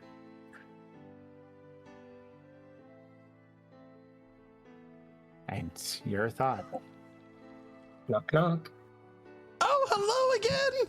Welcome. I know you couldn't stop away after you had my feather fall biscuits. It's so nice to see you. Come on in. Would you like a table this time? I promise you, it's going to be a lovely meal. Might as well. I mean, we do have something to celebrate. Wonderful. She's gonna hand you menus this time. This menu is different. There are the following items on there. You have the clockwork coffee, a blink boar sausages, elemental cinnamon rolls, the deep delver's hash, fade touched fruit tart, and mimic flapjacks. So is there anything there that stands out to you? Just like you're reading a normal menu. You look at the titles first, and then if it sparks interest, then you look at what it says about it.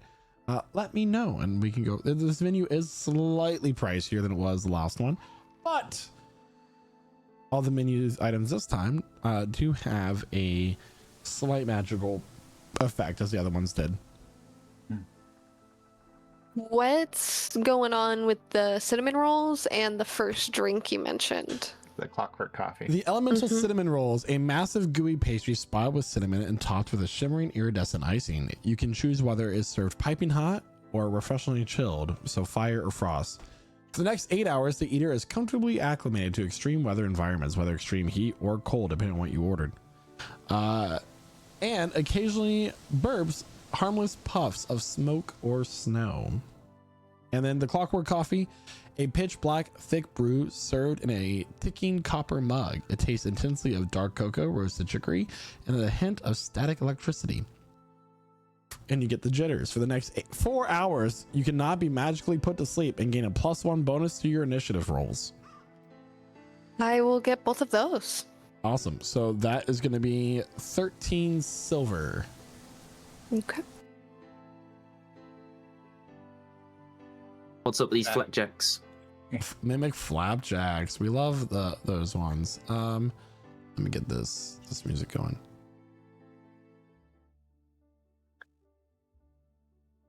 You're gonna have to make a cookbook now, by the way. Standard buttermilk pancakes with enchanted minor illusion and transmutation. When you pour the syrup, the pancakes form a jagged mouth and playfully try to bite your fork. They are harmless and taste like vanilla and butter. Known as the food that tries to eat you back. Eating a meal that tries to eat you back builds character. The eater gains advantage on their next saving throw against being frightened within the next 24 hours. I'll take one of them. What else was there? That's 7 silver. You have Fey Touch fruit tarts, the Deep Delver's hash, and Blink Boar sausages. Is it bad that I want to make you describe all of them? Oh, I'll just go ahead. So Blink Boar sausages, 3 plump, deeply savory pork links, heavily spiced with sage and astral peppercorns. If you don't stab them quickly with your fork, they occasionally teleport and inch across the plate. The eater absorbs residual conjuration magic. Once within the next hour, they can use a bonus action to teleport up to 10 feet to an unoccupied space that they can see. 1 gold piece. The Deep Delver's hash, a heavy sizzling iron skillet packed with roasted root vegetables, cubed salted beef, and a sunny side up basilisk fowl egg. It smells of earthy truffle and rich marrow. The eater's eyes glow with a faint golden luminescence for the next hour. They gain 30 feet of dark vision for an additional 10 feet if they already possess it. That's good for how long? For the next hour. And then finally, the Fey Touch fruit tart. A delicate, crumbly pastry filled with bright tart custard and topped with fresh shifting berries imported from the edges of the wildwoods. The eater's voice takes on a melodic, echoing quality, and for the next 2 hours, they can fluently speak any language, and their eye color temporarily changes to a vibrant violet or gold. I don't want the sausage and the fruit tart. Yeah, the fruit tart's gonna be 6 silver. The sausage is gonna be 1 gold. Yeah, gives her 2 gold.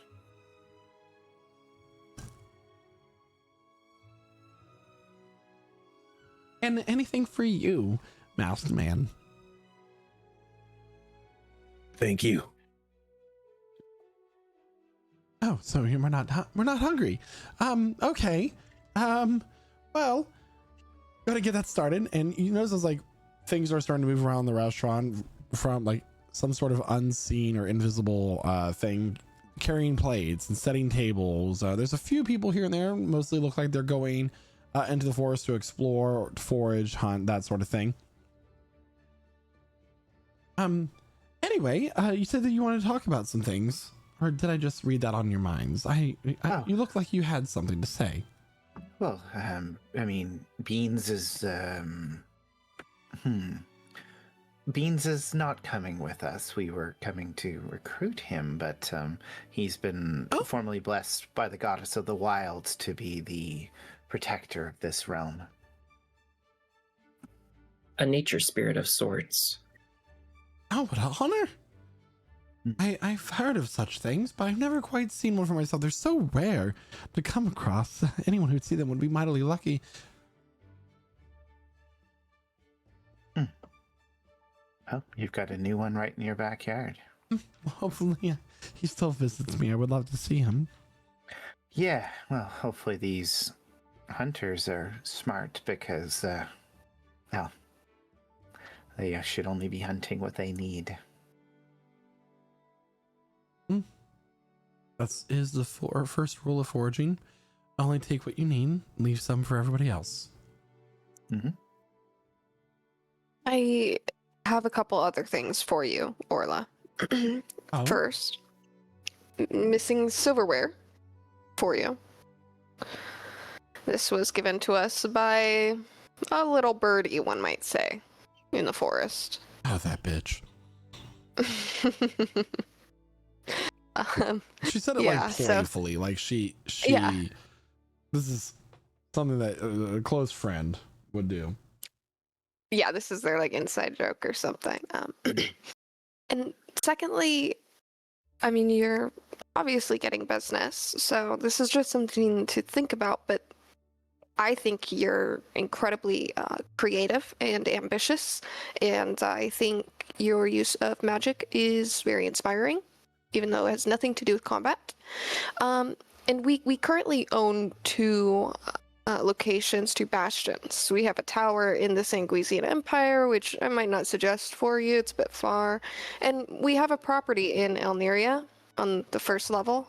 It's a manor, and we're looking for staff or, you know, something of that accord. If you're interested, I mean, I think I speak for all of us, we would love to have you. Or maybe you could train our current housekeeper, Marie. Oh, yeah, I think she was suggesting maybe start a business in the city where you've got a little bit more traffic. More traffic. Mm-hmm. Yeah, it's an option for you. No, there's no considering. I was about to commit insurance fraud to get this place burned down because I'm making no money. But you know, yes, I'll do it. Well, yeah, I can leave tomorrow. Amazing. Just need some time to pack up. Mm-hmm. At this point, your food gets delivered. Percy, your flapjacks are like starting to like try to lurch off the plate and like snap at you and like get your arm a little bit, but it's just mushy because it's pancakes. Oh, could I have a coffee and some flapjacks? Of course. They also come out as well. Sanasha will write down the location of the manor and also a note to Marie saying that she has their permission to move in there and to start to set up a shop. As the time you finish this note, your sausages are already like 10 feet off their plate. She like reaches up and like pulls them down with her axe. Wonderful. So much to do, so much to plan for. I mean, if you want to burn this place down, Emmeline here's a wizard. She could probably. I could also Let's just start not a burn grease down fire. things in the forest. Yeah. Wow, I caught that. I caught that.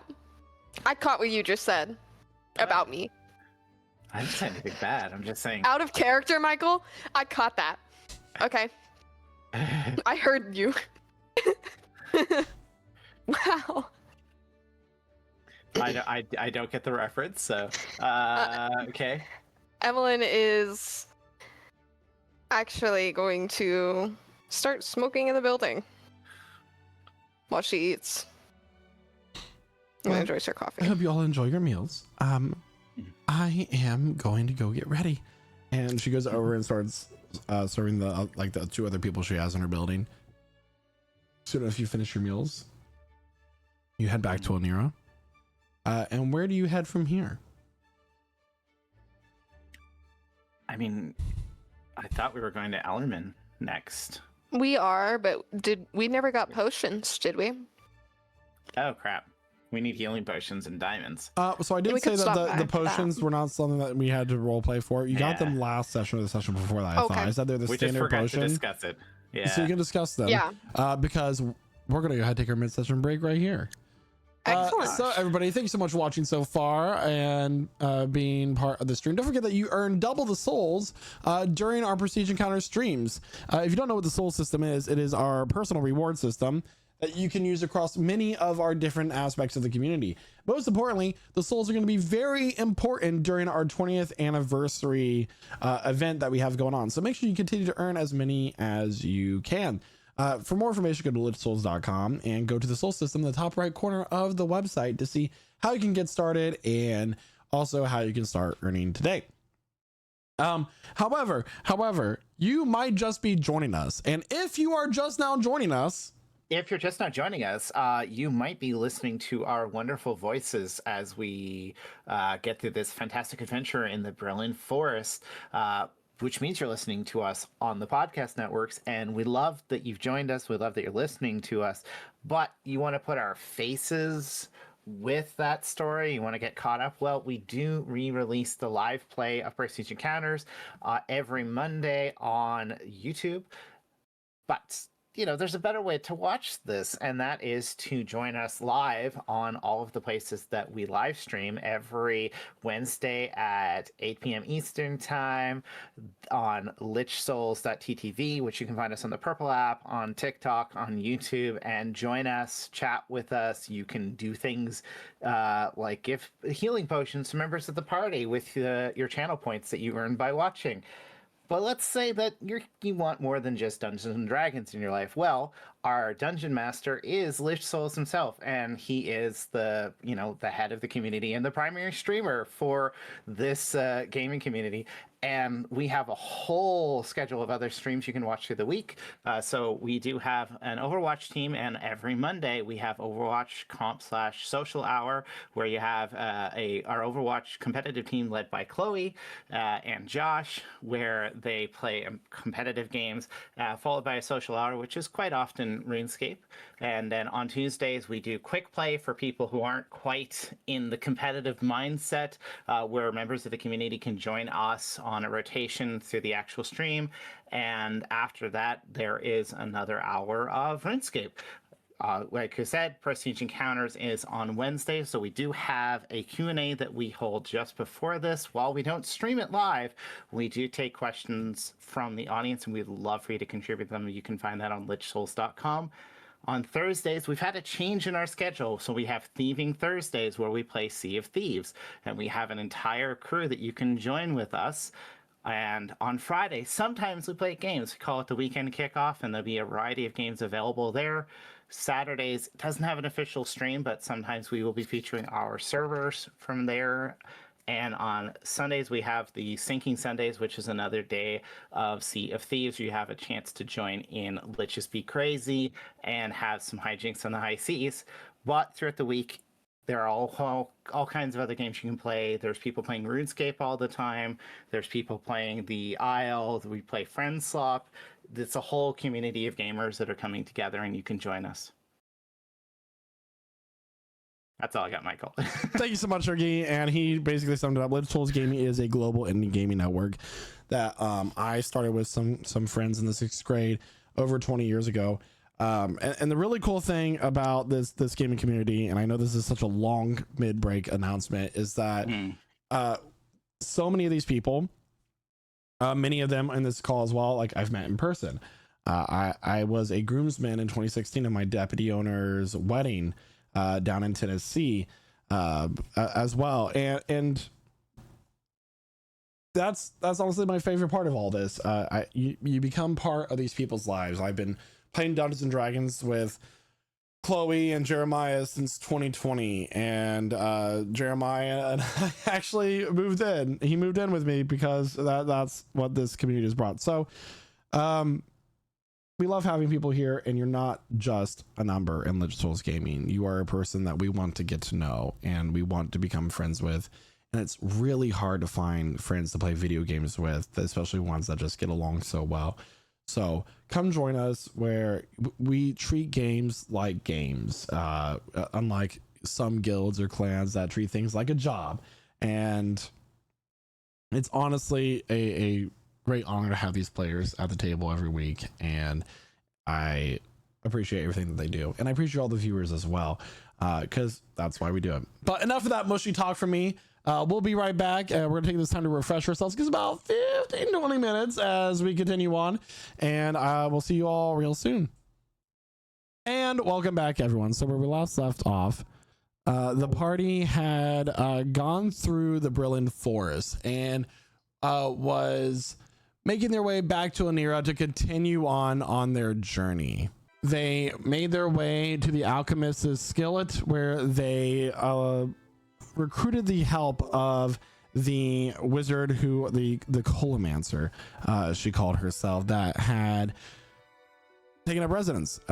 She will be now moving into the Veiled, Chateau Manor, Veiled Manor, the Veiled Villa, which she will join their staff there at that place. While you're in the town, through the blessing of Liaja to get back to the city of Valnira, your journey was hastened by quite a bit through the powers of the goddess, a spell that is unfamiliar to you, that you've never seen quite cast before, as is beyond the capabilities of a standard mortal person. You spend this time shopping. You get some potions, you get some diamonds for supplies on the journey south through Bailon to Alarman and eventually Miradorn, a journey that is surmised, even with your mounts, to take about a month journey.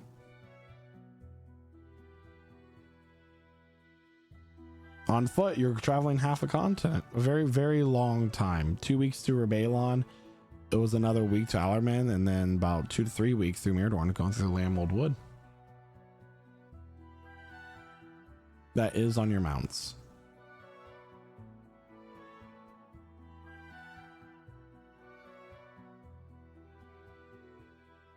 So go ahead and make an Arcana check for me.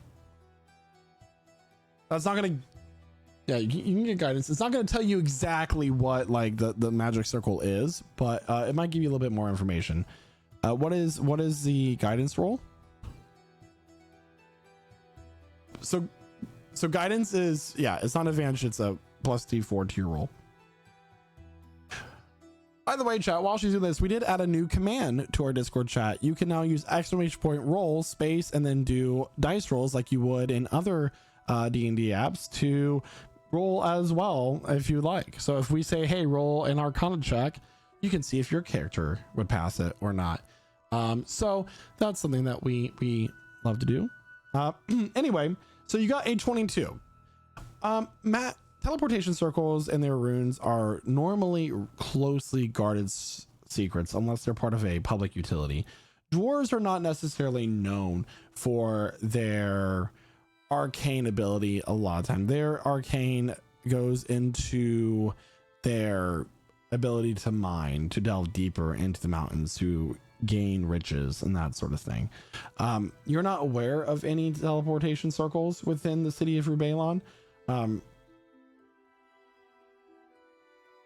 That's about it. So you and a major part of the journey being longer is that your mounts aren't necessarily made for subterranean travel either. Brylln is an expansive dwarven country built on the ancient ruins of the cities below, and although you have mountains, you've been there before, also remember that it is expensive to travel through as well. Right. And What? what? We had a slight Okay. sound difficulty, but basically the party talked about a number of things, like if it's worth letting the Governor Matthias allow this Church of Oriona To grow. just continue to grow to fight Contras, but it's going to be a gamble overall. For note, we do end up getting 1 greater healing potion, 2 common potions, and then about 400 GP worth of diamonds. And then I know that gets marked up a certain amount, but yeah. Maybe give us the VV discount. I don't know. Ooh. No. Anyway, the so yeah, should we warn Governor Matthias on the Church of Oriona or not? What has the party decided? Yeah, and when the suggestion that we were discussing that Oriona's church may provide some protection for Anelia from the other demon princes who've been trying to influence the world and Contras, and so Percy's kind of deciding what he wants to do as we set off. Cooking up a message as we speak. Don't worry, guys. I'll get that. Okay. So yeah, All right. we were heading to the south gate. Okay, Having got some provisions. so as Percy, do you need some time to think your message, or are you ready? I'll give me like 20 minutes, and I'll Okay. get one out there.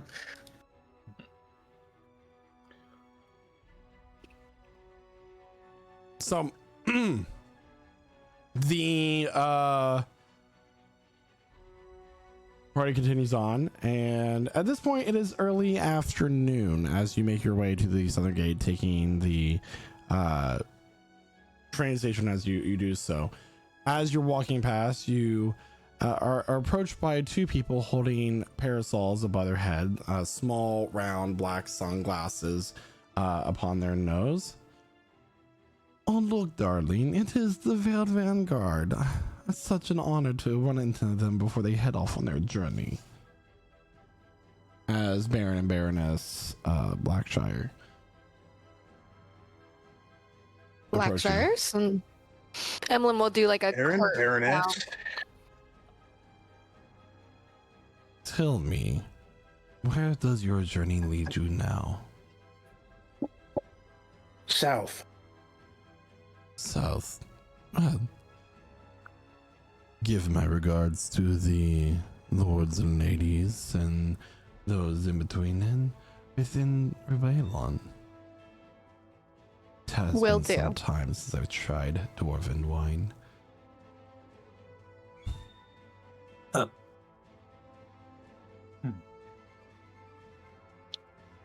You have a specific taste for dwarven wine, or do you prefer a dragon? Is there anything that we can help you with before you go on your journey, perhaps? You are Yes. champions of the Sankesian Empire, after all.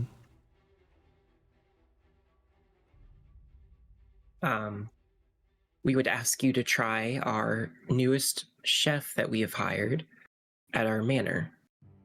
It's her food. Yes, not her. She's very valuable. Frankly, Baron Baroness, outside of hospitality, I can't ask anything more of you. It was already an honor for you to visit at our party.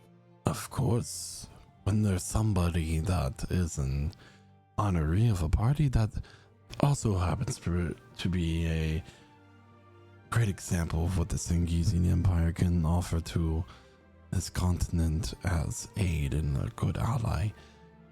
Well, of course, we are going to be there as representatives of that empire. In fact, there is something that I wanted to discuss with you before you leave, if you do not mind a few moments of your time before you set off.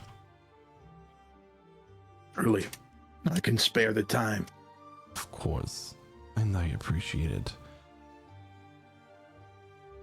At the end of the winter months, during the time of Sakune and the Festival of Rebirth and Renewal,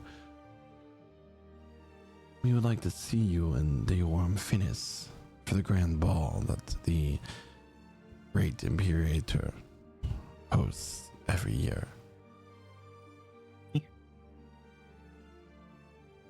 What's the name of this festival or ball?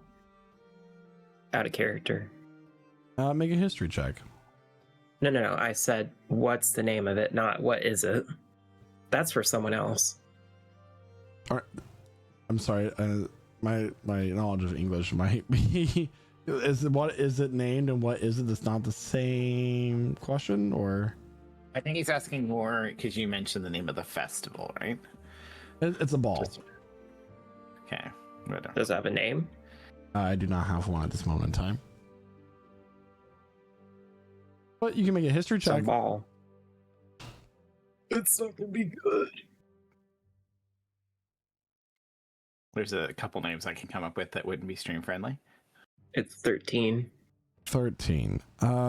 Essentially, the main thing is, we're just gonna go a random name. It's gonna be the Corpse Bloom Gala. Okay, I actually kind of like that. Named after the corpse moon flower.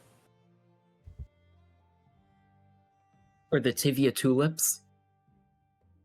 It is a time where some of those who are honorees, like Percy in a way, are allowed to be raised once more. Don't worry, I know that you all like to cling to your mortality. You're not going to be forced to become undead, but it would be a great dishonor to reject such an invitation, don't you think? Of course, we have a really good reputation with attending balls.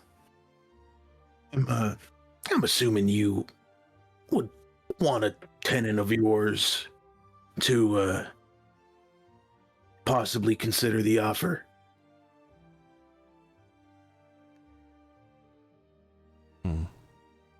What?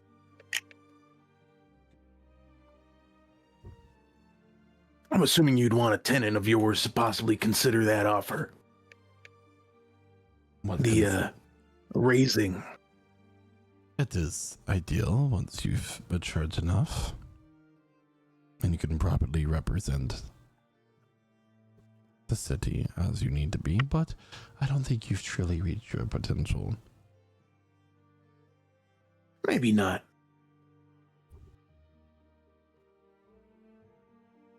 Will your However, daughter be there? she will. I would like for you to meet her. Sounds wonderful.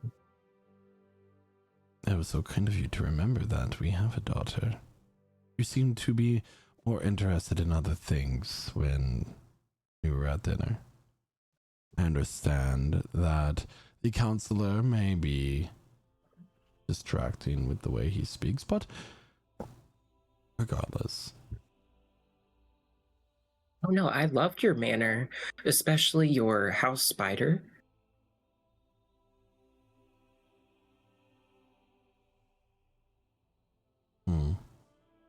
Forgive my name, but he was very charming. Wasn't he, Sanasha?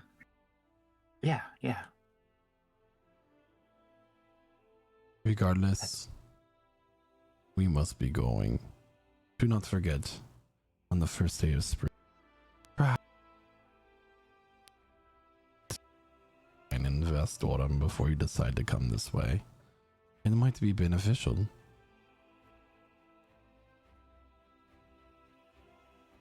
Thank you for visiting the more mortal side of the continent. Hope you enjoyed the culture. Of course, the culture and the cuisine are always one of our favorite things to come experience when we visit this side of the world. It's one of the redeeming qualities of it. I always like the suntan. Wow, look at the time. Oh golly, Baroness, really great to see you guys. Always an honor. Yeah, but we have some super pressing business, so and our lives are short. So if you don't mind, we're gonna go. You guys take care. Oh, before I forget, a small token to help you on your way. He's gonna go from a coin purse and hand you a small pouch containing 100 platinum pieces. Oh, this will be too kind. Yeah. Perhaps when you get to Brylln, you may find an adequate place to stay and bathe. Until next time. Naoki will fish into his satchel and pull out a little seed that he'll use Druidcraft to immediately bloom into a Tivia tulip. And do what with it? Offer it to the Baroness. Oh, how kind. Darling, would you? Of course. He takes his parasol, he collapses it down, and takes the tulip from you. He offers this up to his wife's nose, Gloria, and darling, doesn't it smell wonderful? And mind you all, he is standing in full sunlight. Yep. Unaffected. Yeah, I clocked that. I don't really know. I'm not gonna say anything about it, but Naoki will give him a little bit of his umbrella. It is unneeded. Anyway, have safe journey, Veiled Vanguard, and they'll continue off. They're so lovely, aren't they? Once we get far enough, Diablo's just gonna calmly say, I understand we're keeping up appearances, but don't invite him to our home again. Why? Do I need to spell it out for you, Naoki? We were all in that room, Naoki. We saw what they did. We know what they did.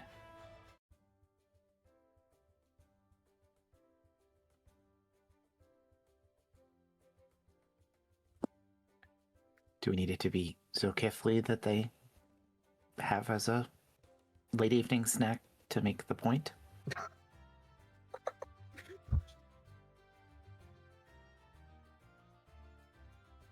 Naoki will just look at the time. start walking away. Wow, look at the time. I'm glad we're clear on things. I mean, that was a little harsh, no? And he will not speak to either Diablo or Sanasha during this walk. Sometimes we need For 2 weeks. back to reality. I agree, but I'm all for calling people out when they make mistakes, but we don't have to. Okay. I don't think I have anything productive to add to the conversation because Let's do the most productive thing here. Mm-hmm. Keep walking. Mm-hmm. Mm-hmm. I love walking. Yeah, I love walking. I love friendship, guys.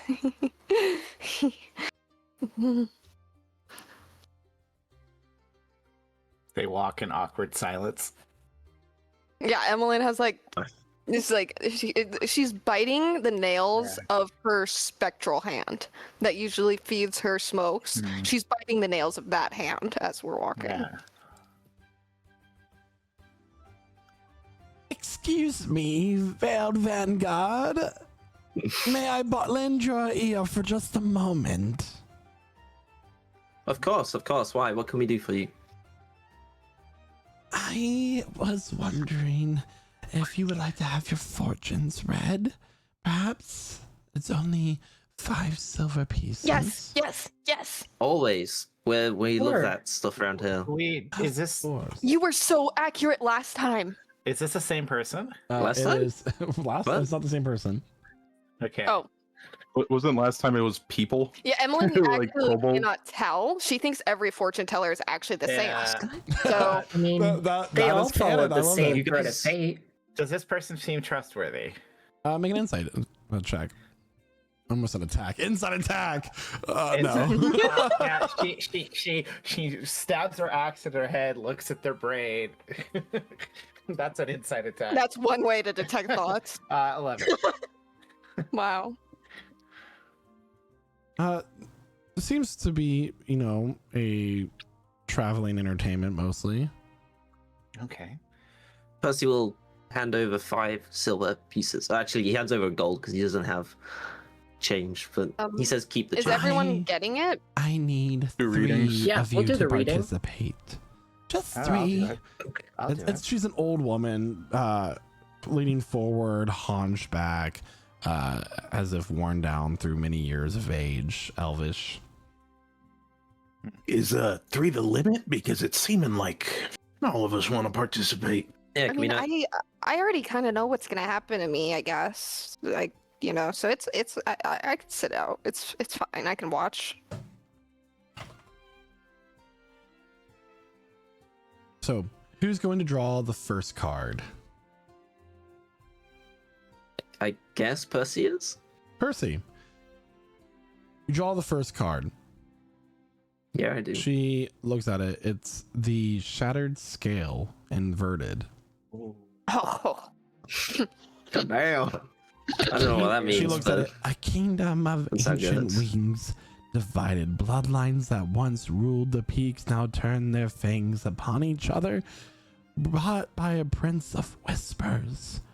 The loyalty of the great ones is broken, and from that broken oath, a terrible heat is freed.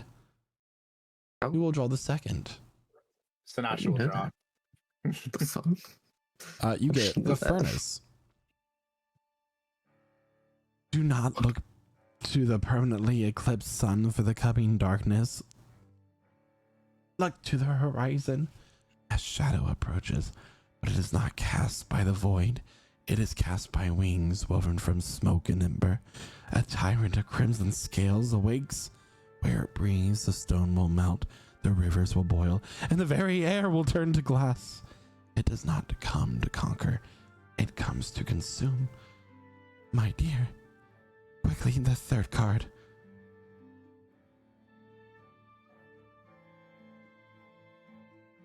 The Diablo. Yeah. Ash and the Anvil. The final card. You are the anvil, and the fire is coming to strike you. If your iron holds, the beast breaks against your resolve. But if there's even a hairline fracture in your unity, there will be nothing left of you but a fine white powder blowing through a ruined, blackened city. She slowly sweeps the cards back into the deck, a lingering scent of sulfur hanging heavy in the air. Keep your eyes on the clouds. The storm is coming for you and it will not bring rain. I must go.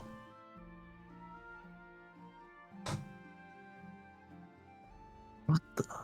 I mean, they're all fake, right? We know that.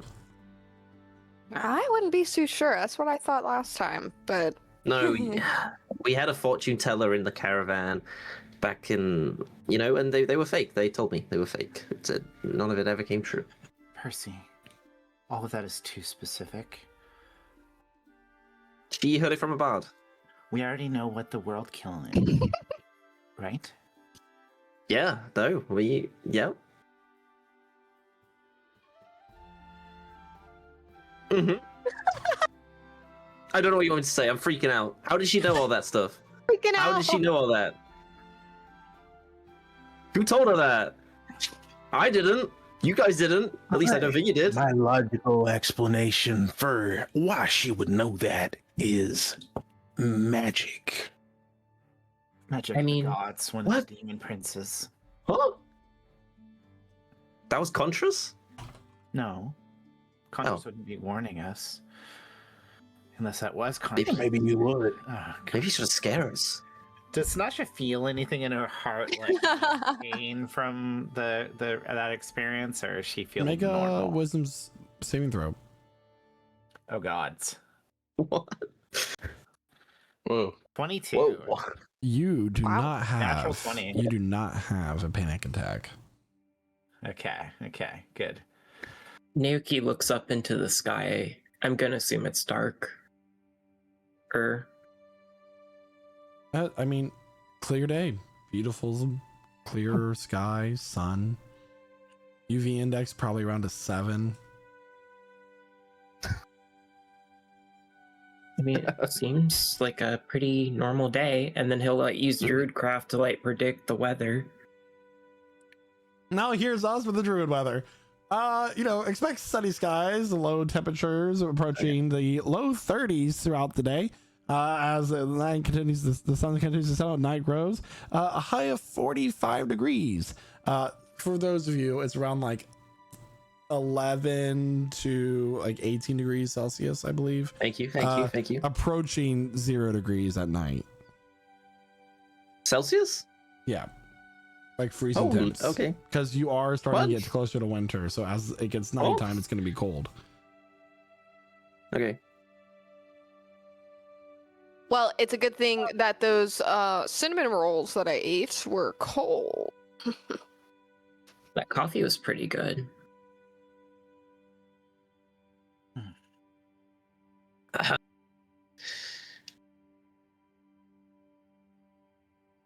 All right, team.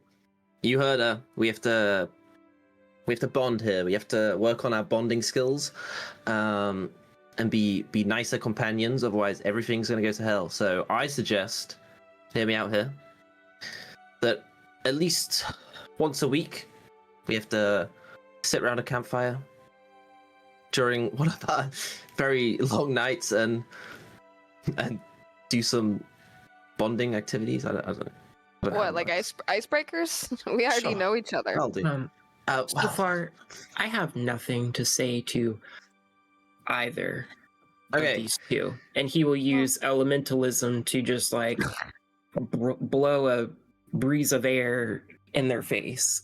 See, I don't. However, this is gonna work. We're gonna die. I thought our conversation was productive and concise. I understand if you don't have anything else you need to say. I Points for me. understand. And we're walking, right? We're actively Yeah. out of the city. Great. Are we out of the city? You get. I'll say you're out of the city at this point, continuing down the path to Yeah, we're- Veiled. We're on our goat mounts or whatever. The deer stag Deer. mounts, yeah. Deer stag mounts, yeah. Undead. May I pull everyone together for a team meeting? Can everyone See, this is what we need. participate? This is what we need. Team Clip Clop. Just hear me out. We're still the Veiled Vanguard, guys. If I were to get one wish somehow, some way, in a totally unsuspecting manner, that didn't happen. What should we use it for? What should I use it for? Can you change something that already happened? I assume that's what wishes do, right? I mean, they can do anything. Well, And what are you making a wish to? You making a wish to a powerful being, a star? Well, imagine like the monkey paw. Remember the monkey paw? Like, imagine if we get another wish like that, but maybe I it doesn't no have the idea what you're negative. talking about. I mean, I don't know what monkey consequences. paw you're on about. why, Uh-huh. We had a monkey paw that essentially granted wishes, but every time it granted a wish, it inverted that wish to It like be twisted it. slightly wrong, but still So we have an evil a wish. wish. But no. The wish I'm talking about in this hypothetical situation, it's just a wish. you just Okay, have to Is be it- careful how you word Is it a great wish? It's Or a is it- wish, and it can be made by one person, but we could make it as a team, or I could make it for myself. I don't. I don't know. My Do you have a wish? Hypothetically, of course. My Mhm. suggestion would be that you wish to have found a way out of the elemental plane of Earth without making a deal with Contras. Holy, I don't. that'd be I a don't crazy. think, Would I not be here? Interesting. Probably. Who knows? Hell yeah. Do I actually? Perfect. Please. that might be a reality bending wish. I Almost, just 'cause that wonder, would- All wishes bend reality. Maybe. I think they can, and I wonder if maybe I have a wish that could do anything ever. I wonder if I could wish away the meteor. Maybe I wish the meteor only affects the gods. Or maybe I become... Maybe we should consider the means you're getting the wish and see what the actual properties of the wish are capable. Let's say of it's part of a necklace. Let's say it's a magical enhancement enchantment on a necklace that I find. Oh, I mean, I know very little about the concept of wish spells, but I mean, there are limits to what a wish can do, right? Magically. I mean, I assumed that they could do everything. Any. Uh, I mean, would I know that, Michael? Could I, with my insane Arcana knowledge? Yeah. Just gonna say, can we ask Insane what like brain. the craziest wish that ever's come true has been asked? Do we know that? Has that been written down anywhere?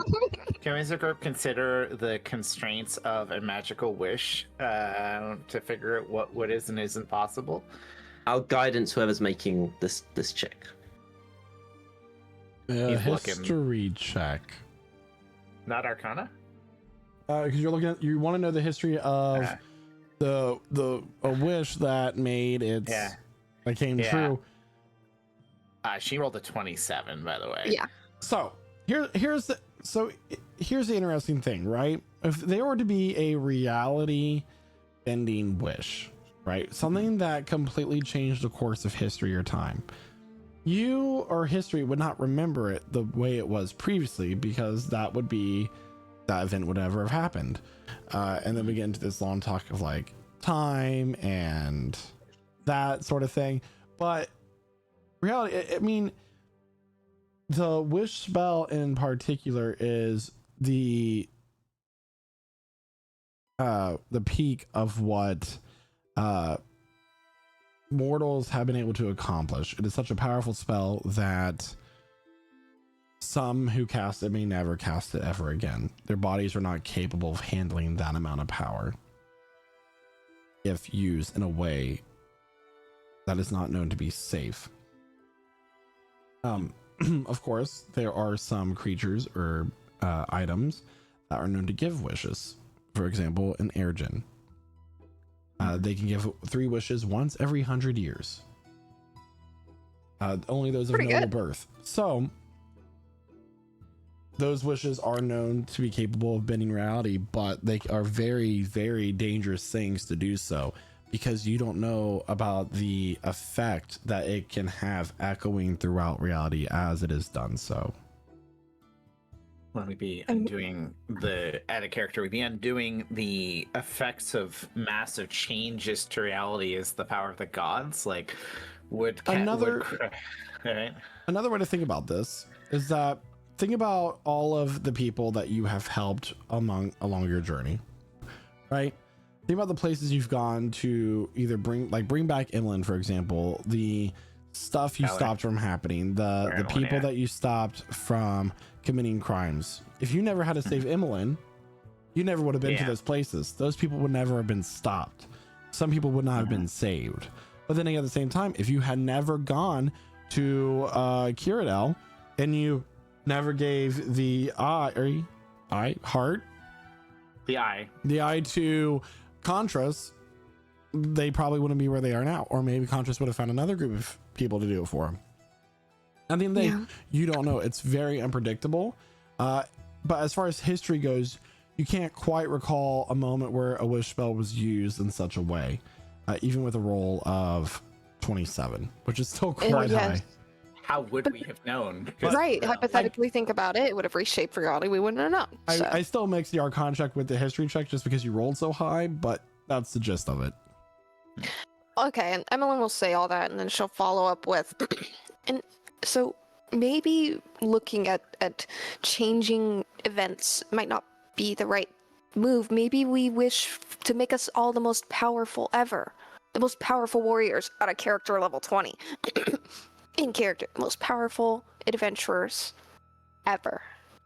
And Right? I mean, Like- what you're talking about, the wish spell, Godlike power. Well, though, I mean, the wish spell being to do something that powerful, would it not consume the person who cast the spell potentially?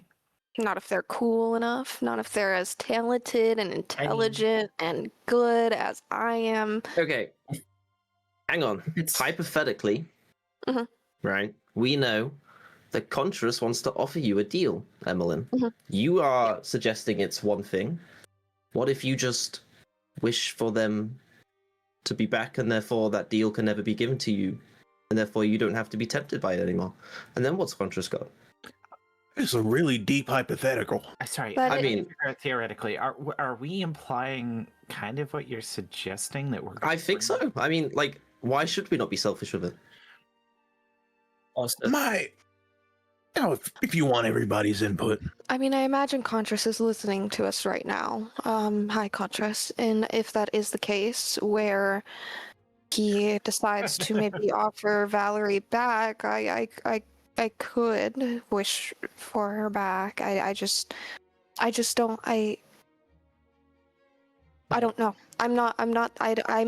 I am disappointed in myself, but I am not intelligent enough to understand the intricacies of souls being reimagined from shards of nothing. So yeah, that would be potentially another reality bending wish, because you'd be wishing her soul to come back be and for her to reborn, be essentially. back. Yeah, I mean, what if she knows nothing? This- What if her soul is back and this- her mind knows nothing? Right? Like she's a husk. Right. Oh, I don't want that for her.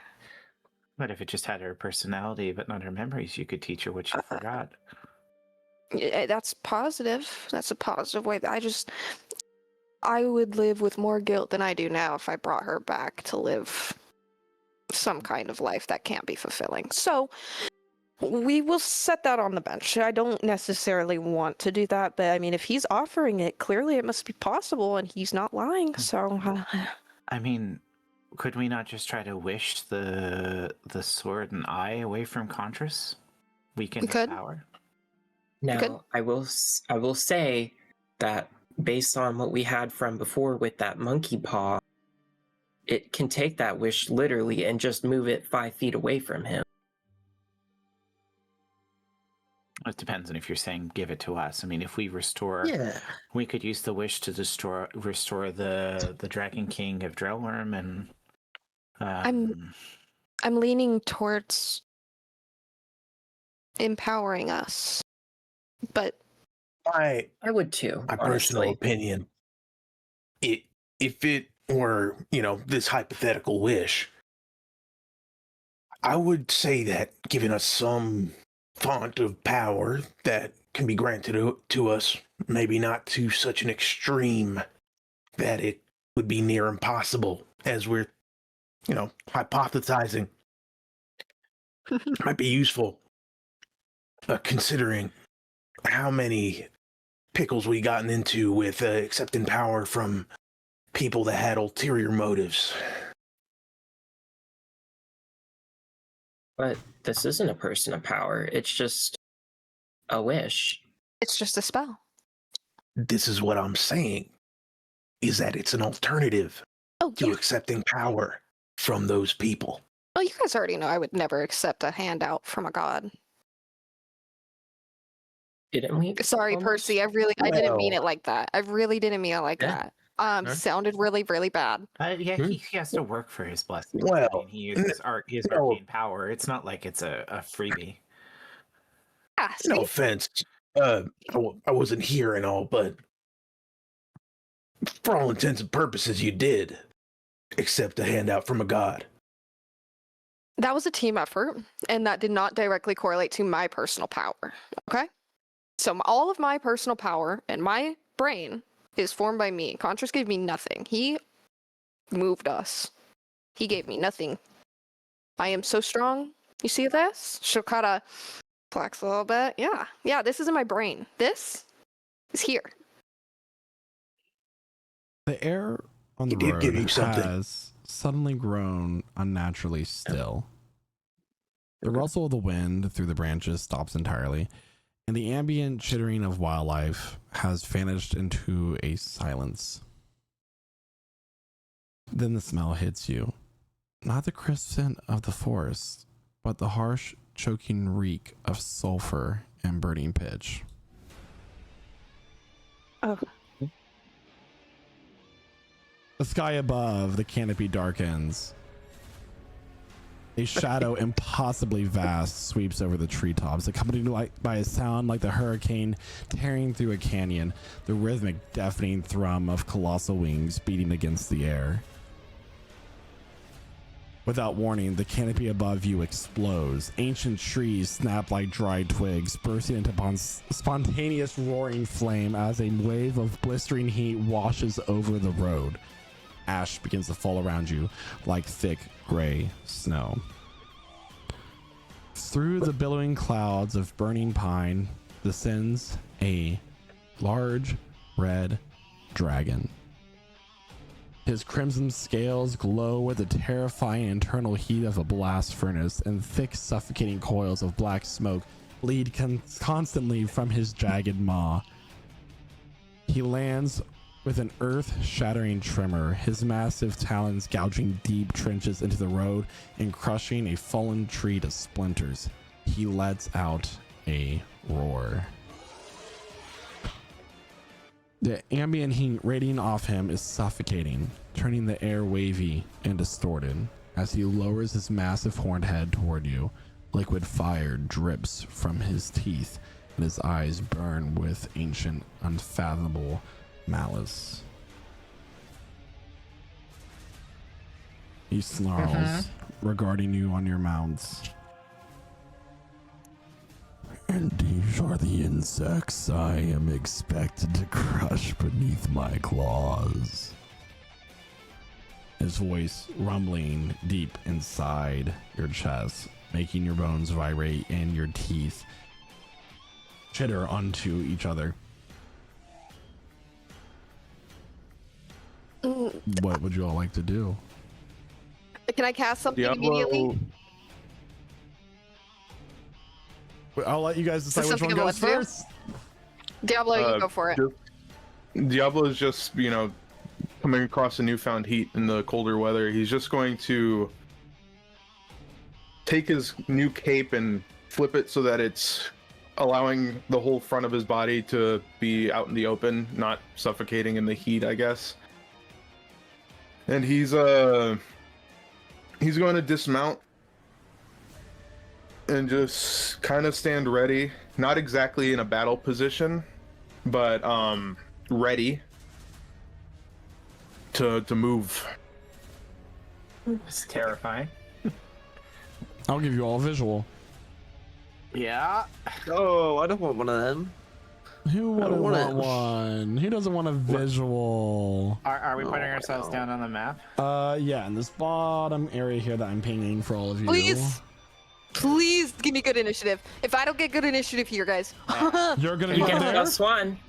I need to cast this Yeah. spell. I need to cast this spell. Sanasha will light up her axe, looking absolutely terrified. Are we? Oh, you're rolling already. Okay. All right. Well, there we go. all right. Well, actually, we're going to question for the DM before I do this. Can I use inspiration to have the enemy re-roll something if they succeed? I'm sorry. Repeat that question. I just want to make sure I understood you. So, like, typically, if I cast something and I have to roll for it and I fail, I can use initiative to roll again. But if they need to roll something like wisdom or intelligence for a save and I use initiative, will they have to do it again? Or does that not exist? So for your Inspiration, inspiration, yeah. pretty sure you can make another NPC roll a d20. Sweet. I don't know. I Great. haven't. I don't think that's come up in a while. I might be thinking of something else like silvery barbs. Hold on a second. Well, Oh, sounds you're like looking at a reverb. So, Inspiration be used against a creature. So we all get a +1, right? I think Or those who drink the coffee. the problem is like, and if the answer is So heroic should inspiration be cannot be no, used against a creature directly. You can inspire. You yourself are inspired, so you were doing something, but like uninspiring somebody else. So you'd have to use it to re-roll your Yeah. own initiative. Okay. Okay, I'm gonna do that then. Actually, just really quick, because since I can't use it against him. You can do it. I know you can do it with like the lucky trait. Which she doesn't If it's like have. a That's flat not helpful. D20. Are you serious? Is it worse? It's 11. It's It's an 11. one more, so I get 12 now. My initiative's 12. Oh. Right. Thank you, game. Excellent. All Anyone right. who drank the coffee add +1. I think it was just me and her. Yeah. Yeah. So her. Yeah. Oh, What were the Emily. other effects we had. Did you drink it hot or cold? Well, I ate this. The cinnamon roll was the one that gave the temperature resistance, and I had that cold. So the you have coffee I protection had against hot. cold. Yeah. Protection against cold. I need to fix. So, is this dragon as big as it should be? As a token? That's we got it figured out. The map Okay. is a little like distorted in a way, so the everything seems kind of weird. Okay. Would you say this is an adult red dragon or ancient? I call it large, but you know it is technically huge.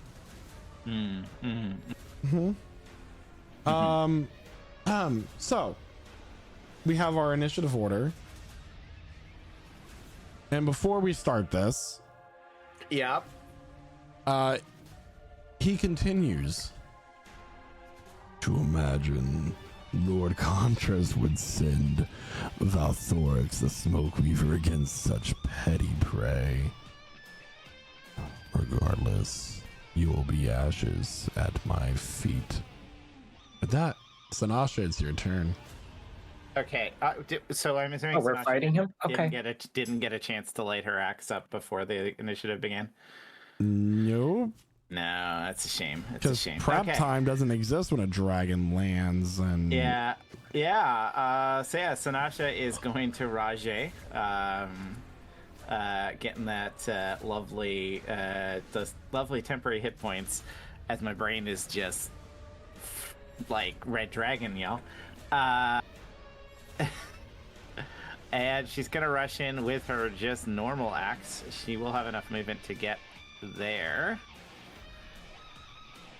And gonna try and hit it regular like.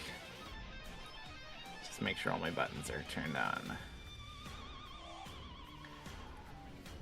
Cool. I was not expecting this fight.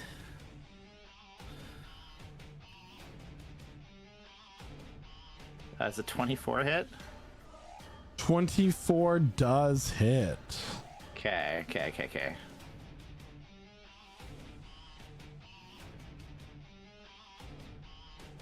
It's still doing the lightning damage for some reason, so ignore that. So it's actually 24 damage. Just give me a total. It's 24 damage. All right. So you swing. Go ahead and describe your attack for me. So Sanasha lunges forward, bark growing over her, the massive, tree growing over her axe, and she just cleaves at its neck with her attack. All right. So that happens, and then anything else for your turn? We're gonna do my second attack. All right, let's see it. Yeah. 22. 22 does hit. Okay. Okay, it's fine. It's 19 damage because it's being difficult. 19 points of damage as you go for a second attack. Yeah. But then she is going to, because she still has some movement, reposition herself to be standing behind it. All right. With that, it is now Naoki's turn. You can see Naoki's just kind of clutching his umbrella like really tightly as he doesn't want to be anywhere near this because it's very scary, especially with all the fire and brimstone around it. And he's going to use call lightning on it. All right.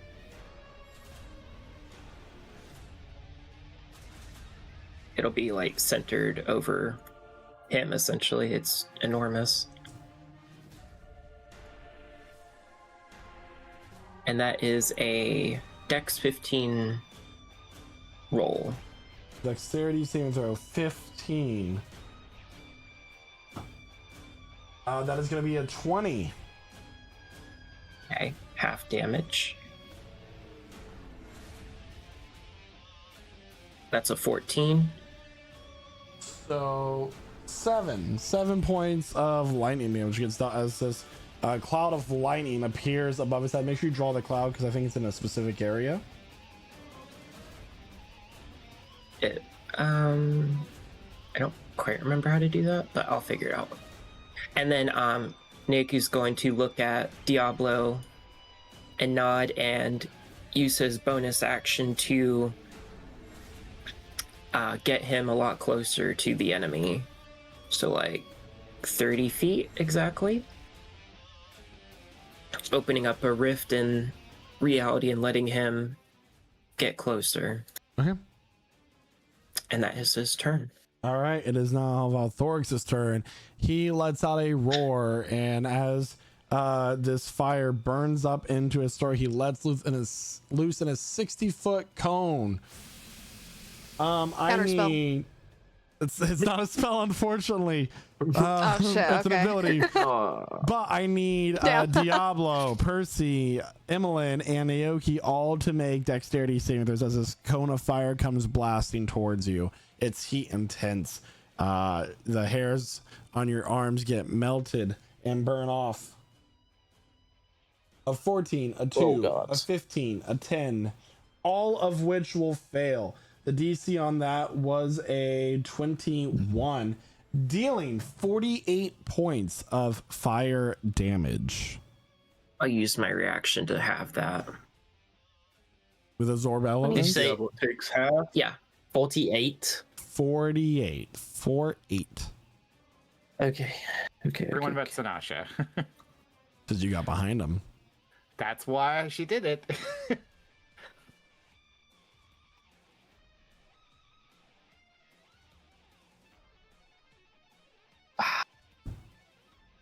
The smell of singed flesh fills my nostrils once more. And with that, it is now Emmeline's turn.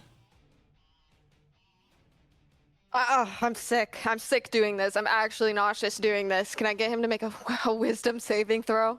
A wisdom saving throw. Here we go. I know. I don't want to hear it. Dragons, I know. Naoki keeps his spell because he got a 14 on his con save. That is a 13 on the wisdom save. Holy shit, are you serious? I'm serious. I cast modify memory on this guy. Oh, he has advantage actually, so you need to roll again because we're fighting him. Fuck. Stressed out right now. Stressed out.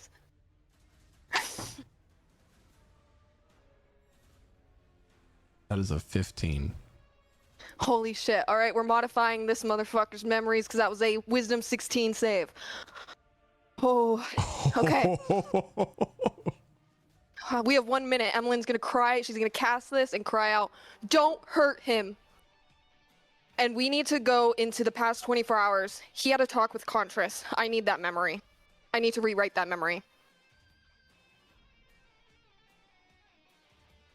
The memory you receive is a visitation from Contras with much like the visitations that you received from Contras, where he appears in illusionary form, keeping his distance to just simply speak or deliver messages. Veiled Vanguard makes their way south, I need you to make sure they do not reach their goal. You'll find them in the path between the city of Elnira and the dwarven cities of Brylln. You may pillage and burn all that you wish on your way back from accomplishing this task, but make sure they are nothing but piles of ash by the time you are done. Great. We're going to cut that off. We're going to get rid of all that. He's going to start talking, and he's going to request that this dragon helps him destroy Kirindale.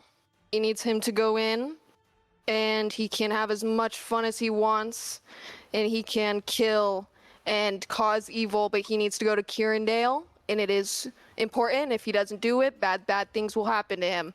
My name's Contras, by the way, and I'm threatening you. And that's the memory.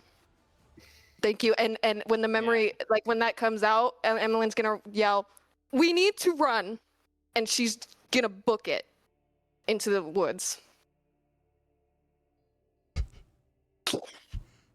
That's such a clutch play, honestly. Like, I have no words. I'm shaking. My hands are sweating right now. Yeah.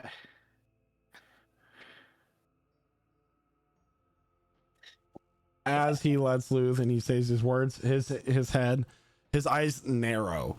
He shakes his head.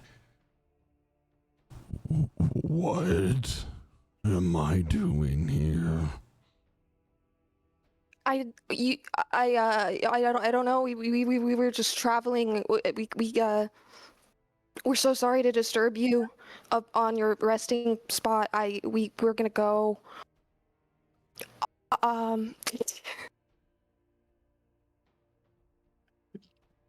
Be lucky I have better things to do. He's going to stand onto his forelegs, and with a strong beat of his wings, he takes off. There is a nearby deer. He swoops up, he grabs it, he tears it apart in half in his claws, drinking the blood and chewing on the sinew, and continues on south to go to Kirindale for, I believe, 1 minute you have to get as much distance. So you yell what exactly? We need to run right now. We need to go. Please. Cave. Cave. What? Emmeline's just gonna Percy's... look at it. She's looking up at the Percy's... sky. She's looking. Before she runs, is gonna quickly cast a 4th level heal word on Emmeline. Cure wound, sorry. As they're running, he'll do it at the same time. Emmeline, I don't know what the fuck you did, but good job. Is there any caves nearby? Nature check, please. So are you using an ability to locate caves, or trying to do Ask the trees, do something. I don't know. Tell me something to roll. So I need to know how you're looking. Are you just like looking around for a cave? Yeah, a cave, something that we can hide in. So the thing is here, the charmed condition lasts the minute. It doesn't say that the modified memory just changes back after a minute, does it? It's a big ass dragon. You've permanently erased this While memory. this charm lasts, you can affect the target's memory of an event that it experienced within the last 24 hours, and that lasted no more than 10 minutes. You can permanently eliminate all memory of the event, allow the target to recall the event with perfect clarity, change its memory of the event details, or create a memory of some other event. Yeah. So yeah, its memories are permanently changed until it has remove curse or greater restoration cast on it to reveal the true memory again.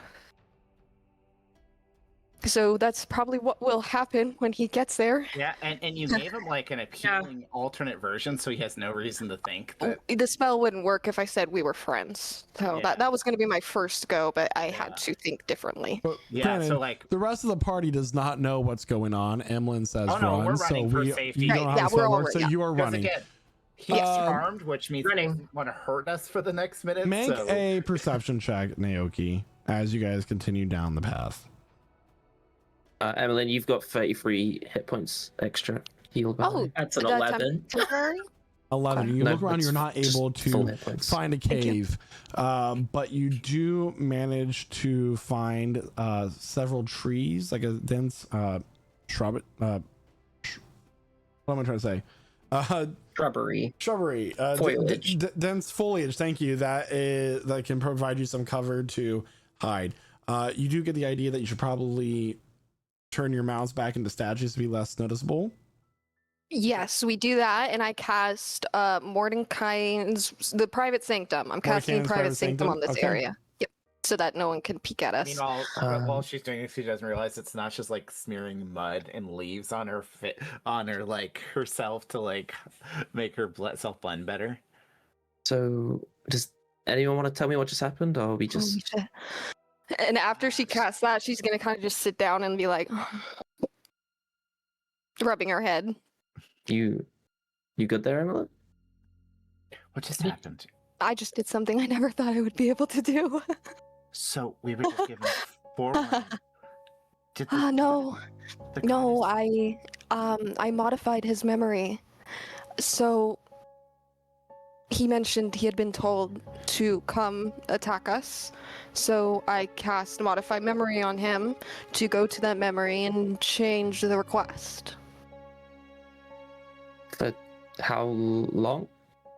His memory should be permanently altered until it's cleansed by either greater restoration or remove curse, but until that happens, he's going to Kirindale.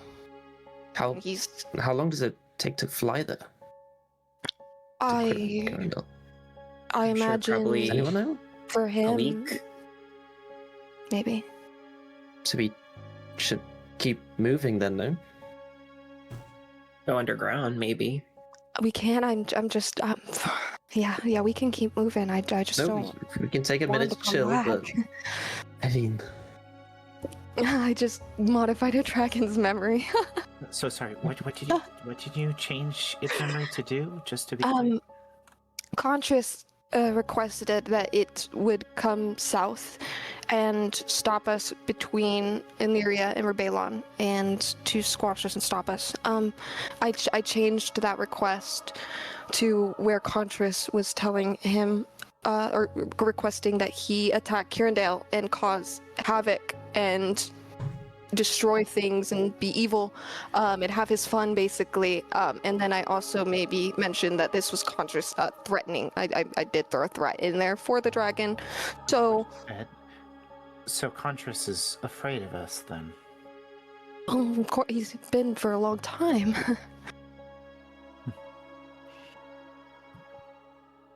I know it doesn't matter and it might seem futile, but you should have said you should go protect the spire in the Sanguisian Empire. Doesn't matter. Well, the moment someone casts, greater restoration on that dragon, that goes away. And you have to remember that at least I believe red dragons, they're not nice. They don't really have a friendly bone in their body. So even if he did live at the spire, he would just eat our guests. Or destroy huge parts of the Empire and everyone Mhm. on their way. Which is what he's gonna go do now. In Kirindale. What did he say his name was? Oh, Valthoric? Valthorix? Does that dragon, have we heard that name before? Is that one of the dragon lords, or is this something different? Go ahead and make a history check for me, please. And Emily, go ahead and make a intelligence check, please. Okay. That's an 11, apparently. That's how we're rolling right now. That's one of my worst intelligence rolls. That's a 12. I'm frazzled. I'm riding this high, okay? I just rewrote a dragon. Okay? My brain's fried. Kind of why she needs a minute to sit, because she's like about to go crazy Let me check wizard mode. one quick thing real fast. I mean, feels like the same thing as almost like when I polymorph that Hydra. Literally. Goated plays, my goated players. We're all goated in the group. We all have goated plays.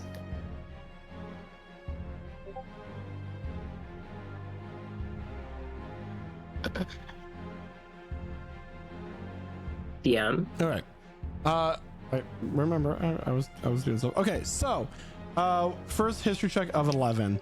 You do not know a dragon of this name. It definitely did not seem to be a dragon lord or the head of a family, but you can surmise that he was most likely from Pyramoa, a volcanic region very friendly to red dragons, though. So,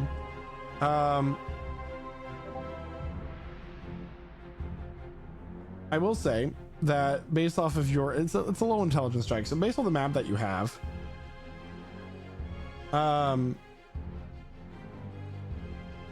you can guess that it could take, on this particular dragon, it might be able to cover the distance in just a few days in its current state from where it had to fly back to where it's supposed to be. Okay. So it's basically you're basically saying that it's just a few days, not like a week, like we thought. So he'll be there quick. Yeah, I mean, he was nearby when Contras contacted him. And Sanasha, did you hear what I said about the history check?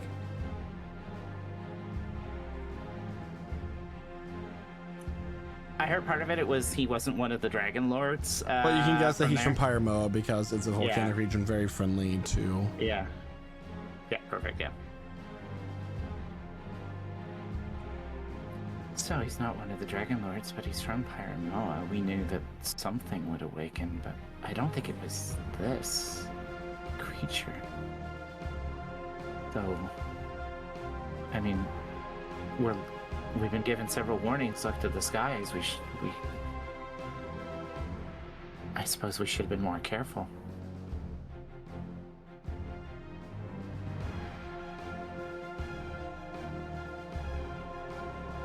I mean, yeah, but Yeah, I mean, I don't know what to say. Okay. Yeah. there's not a lot. Shrug emoji. Shrug emoji. Yeah, I mean, it would have been helpful if she maybe mentioned threat from above instead of look to the skies. But, I mean, beggars nature can't be- spirits always have to be kind of cryptic. yeah. Mm. I'm feeling a little better now. We could go if you would like, but When will it be back, do you think? I'm assuming it'll take a couple days for him to fly there if he flies continuously and with vigor like he is currently doing. So he has a couple days till he gets there, and once he gets there, Contras will cleanse him or kill him, preferably kill him, but he will probably cleanse him and send him back after us. Or he will do enough damage to cause some chaos, and the other dragons will fend him off. I mean, But we basically have a few days of guaranteed safety.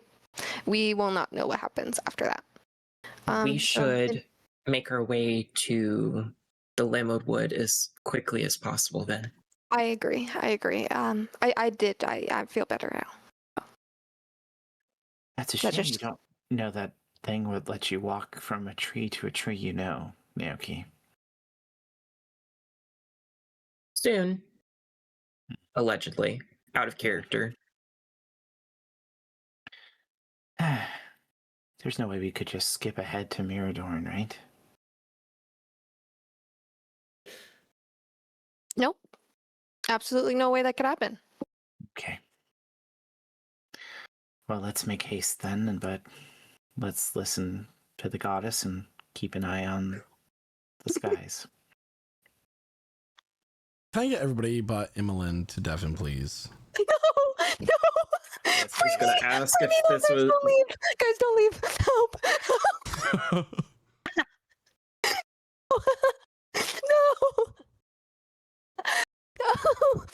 Oh no.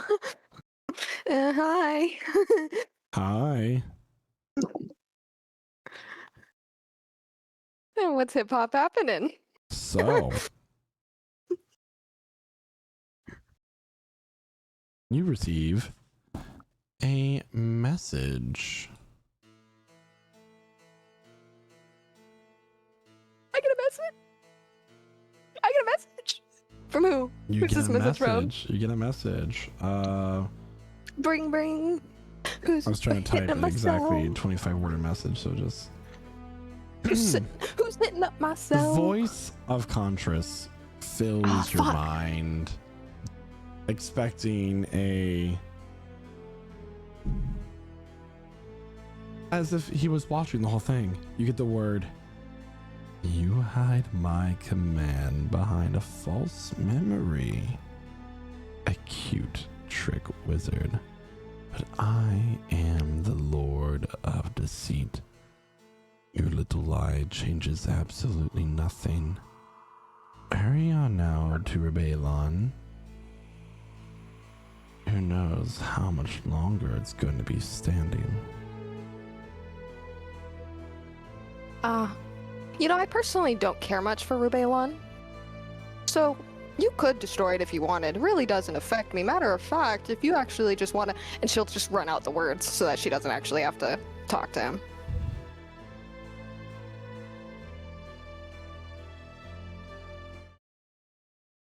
Welcome back, everyone. And as that happens with Imlin, what happens next will be a story for another time. So everyone, we had a wonderful session today. We saw an old friend become a divine protector of a forest. We got a little bit of banter with some vampiric lords. We fended off a red dragon in less than 4 turns. And we continue on a journey that seems to be getting a little more perilous as they journey on south to Mirador. Whatever the secret of conscience that is held there, who knows how important it is? Seems like it's pretty important. Personally, I'm really excited for you guys to get there. But like, breakfast is really fun to describe. So I'm gonna go ahead and thank everyone for tuning in tonight. Our viewers, our players, and we'll continue on this story next week at 8 p.m. Eastern Standard Time here at twitch.tv/LichSouls. I'll go ahead and pass it on to Jeremiah, who plays Diablo Dorado. Great session. A lot of good role play there. Some food description, as Michael mentioned. Got to see Beans again. Spiders get old pretty fast, it seems. But I do not think he will be dying anytime soon. But yeah, there was a lot of theorizing, a lot of planning a hypothetical wish that we hypothetically have, right? Some words were exchanged after that interaction with the Blackshires. And I suppose that interaction also showed us that our problem's a lot larger than we thought it was initially, or at least Diablo's problem is, as the sun isn't the end-all be-all for his greatest enemy.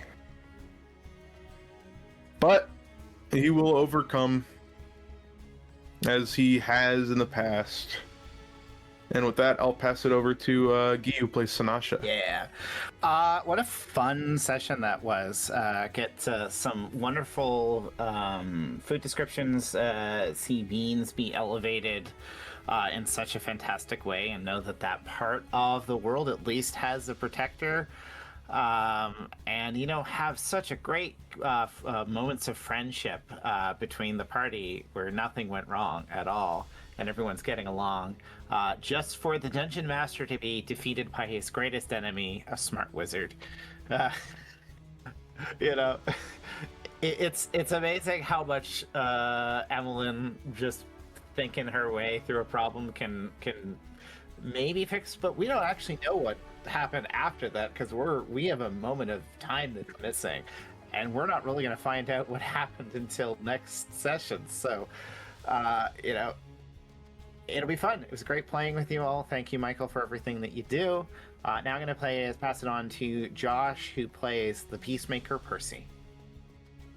The Peacemaker. I mean, yeah. For once, it's You know, it's not Percy being the asshole, I guess, and causing arguments. But yeah, God, really wish there was a way we could just teleport to Viridon. That'd be cool. Be a shame if we do need to get there ASAP.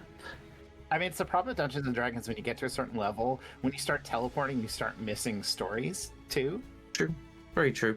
Yeah, no, cool session. Oh, I don't. I'm torn on life. I don't know what to do at the minute. I don't know whether to just let this problem in Illyria brew. I don't know whether to just not worry about it. I don't know.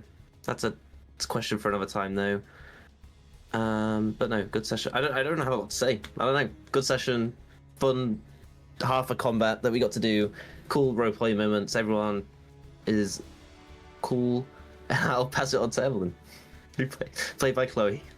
Yeah, similar sentiments. I had a lot of fun with today's session. I thought I had a great mix of everything. Combat didn't last very long, but it was still there. So there was some combat, there was some banter, like was mentioned. I'm curious about that ball that's going to happen in the future. That's going to be an arc of its own. Very exciting to picture what that's going to end up turning out like. But for now, I'm just super happy that I could rewrite that guy's memories. I didn't think it would work because I thought dragons have like really high wisdom. But he fumbled. They do. Like they do. Like he fumbled. Yeah. So he just wasn't feeling up to it, I guess, and we take that W as a team. So thank you guys for tuning in to watch, and thank you guys for playing with me and being here every week. And thank you, Michael, for setting this all up and let me do super awesome, cool stuff. So that's all I have. I'm going to pass it over to Naoki, who is played by Isaac, and to give his summary. I mean, it was a very fun session. Thank you for passing the invisible mic.